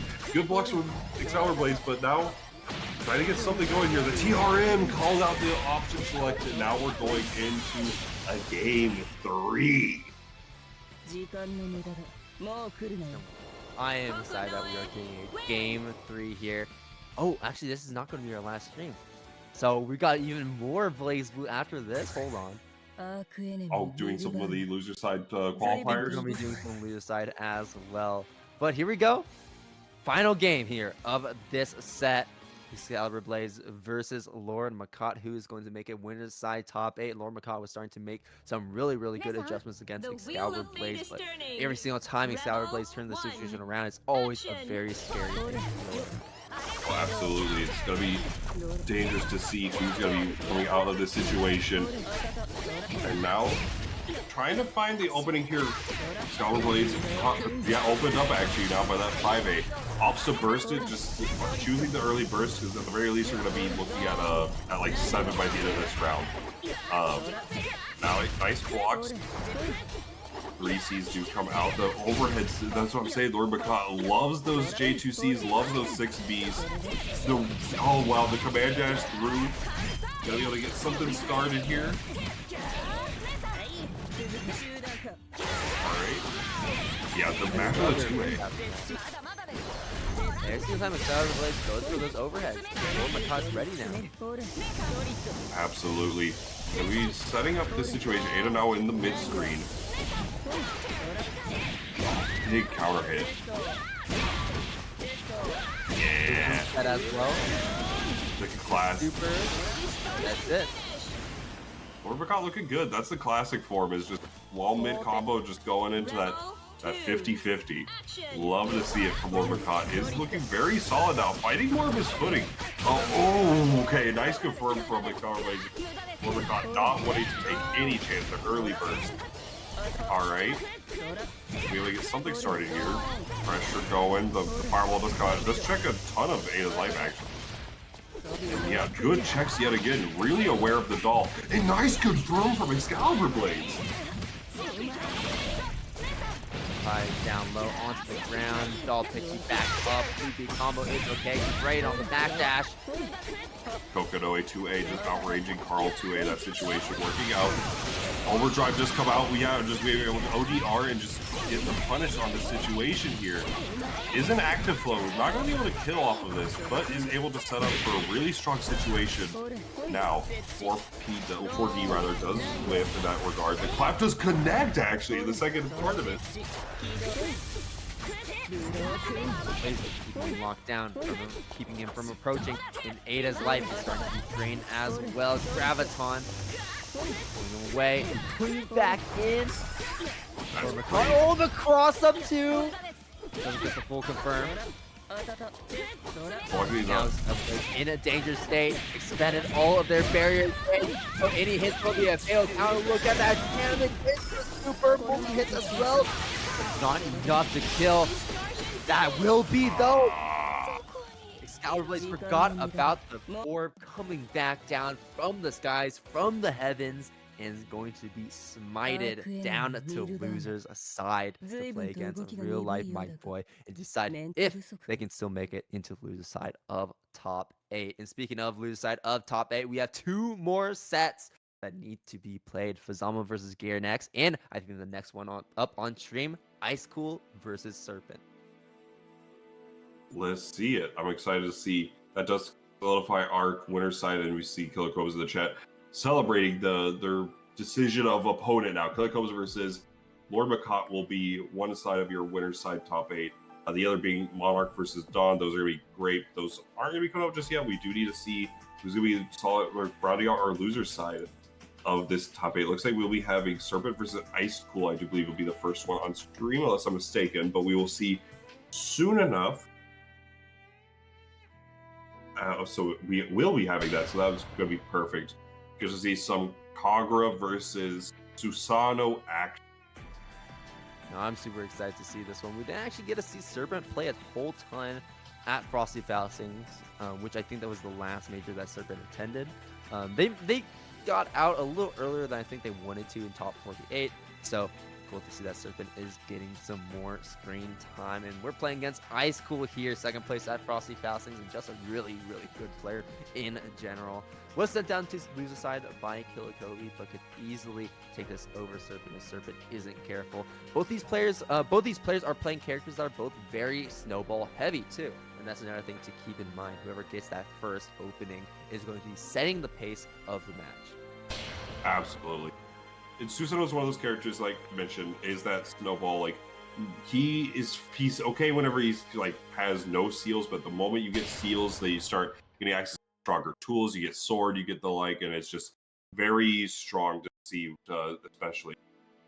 Yeah, you can visibly see the snowball effect in action, right? Not every character you can really see that, but Susanoo especially, because you can see constantly just those seals are starting to light up as he starts to unlock them after combo, and we're going to be seeing a lot of that come into play, especially when it comes to like the decision making of which seals to unlock. I'll expand it on it more as the set starts to play out. But if you don't know how Susanoo works, Susanoo has 8 seals, and each of these seals unlocks a different special move.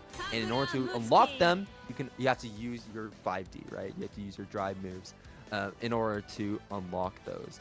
And so we'll see how this turns out. Normally, I think that Icecool would favor DP, slide, and spin the most. These are the 3 most important tools because the spin and slide increases damage and mix-up potential, while the DP provides him a very strong defense. Yeah, absolutely. Like, he has a handful of other options that are going to give it. Those 2 are going to be the big ones to be looking out for. We're going to see that action right now. The round start 5B into the round start burst. Immediate burst. Does not want to see. That's the power of this sort of character whenever you have those situations where like a ton of damage and it's going to snowball into some insane stuff. See how it's going to play right now. Blocks on the 60, does get God Press available, and the 2C connects. Alright, goes for the throw immediately. Unlock some more here, has the spin, brings you up high, going to unlock the spin right here. Yeah, there it is. Sorry, this unlocks the slide, and now it's going to unlock the spin. So this is going to be a very high damage. Icecool can land a single hit, which is exactly what Icecool does, all the way up high and all the way down low. Icecool barely losing any health right there, taking the first round against Serpent.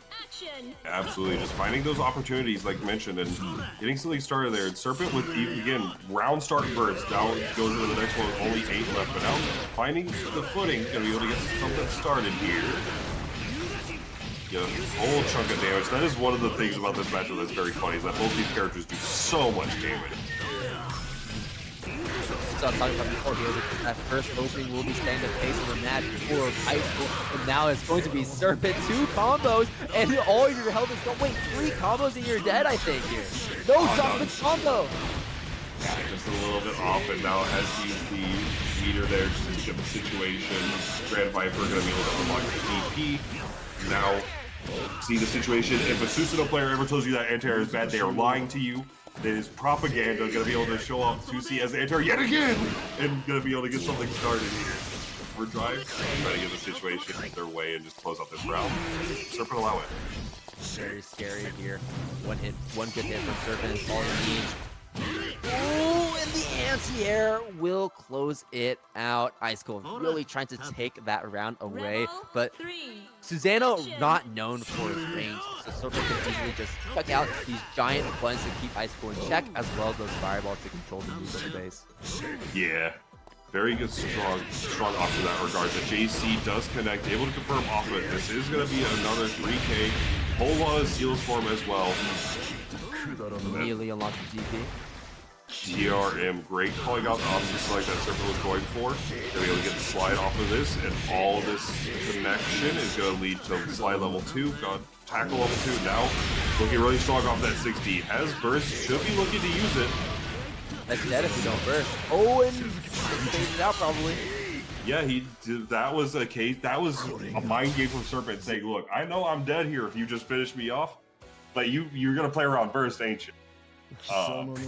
Does work out in his favor a little bit, but then yeah, just did not. It was not able to secure the last interaction there. And now going in, we have Icecool up a game.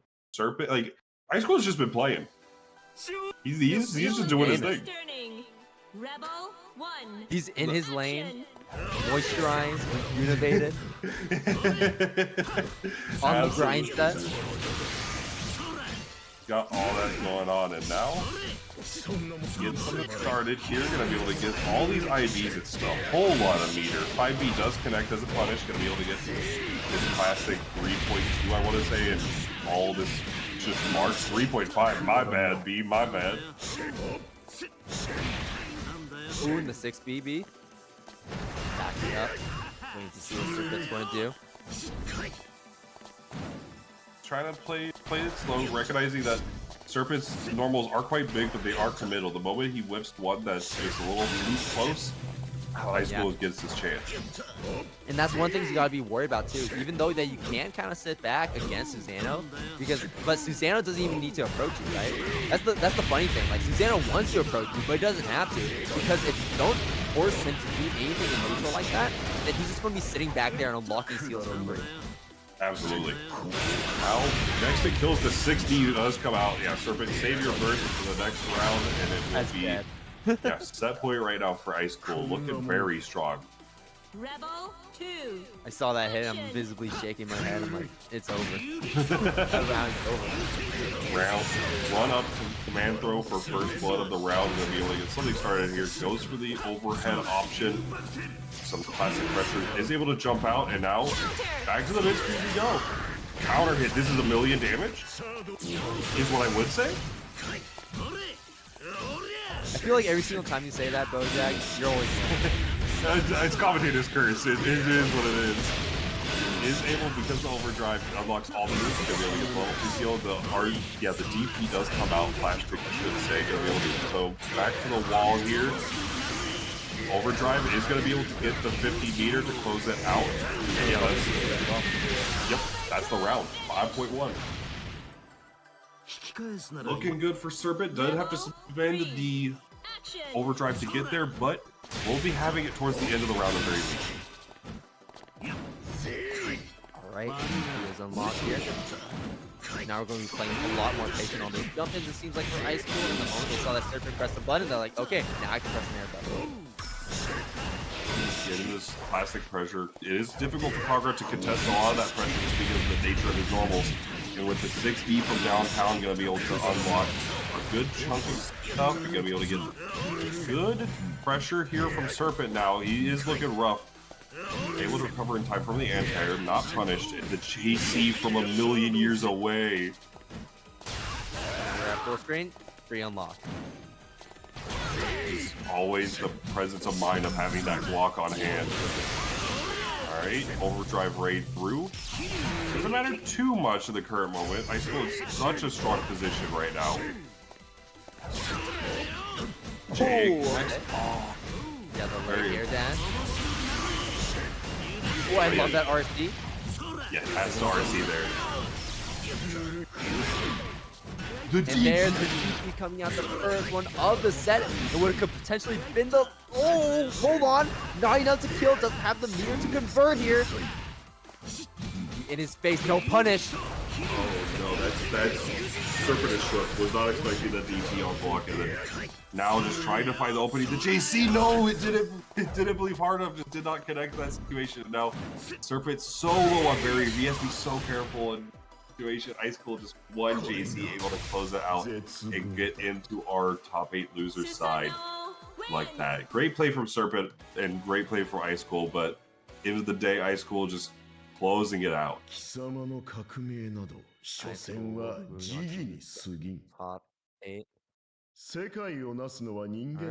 Right. So that was our last match of the stream. Hopefully you all enjoyed all of these games that we had on stream today. But we're going to be rating Chickzama as we get into the top 8. I'm SaltyBoy, joined here on the mic with the wonderful Bojack. And unless you have anything else to say, I think we're going to be closing out. I'm just gonna plug for ShoWiCha, support the artists. Go with the Get Up and Go Challenge Yourself campaign. Follow their Twitters. Make sure to check out Kyan Books. They've been supporting the Blaze Blue scene like maybe like 5 something years at this point. Like it's been a long time. So make sure to support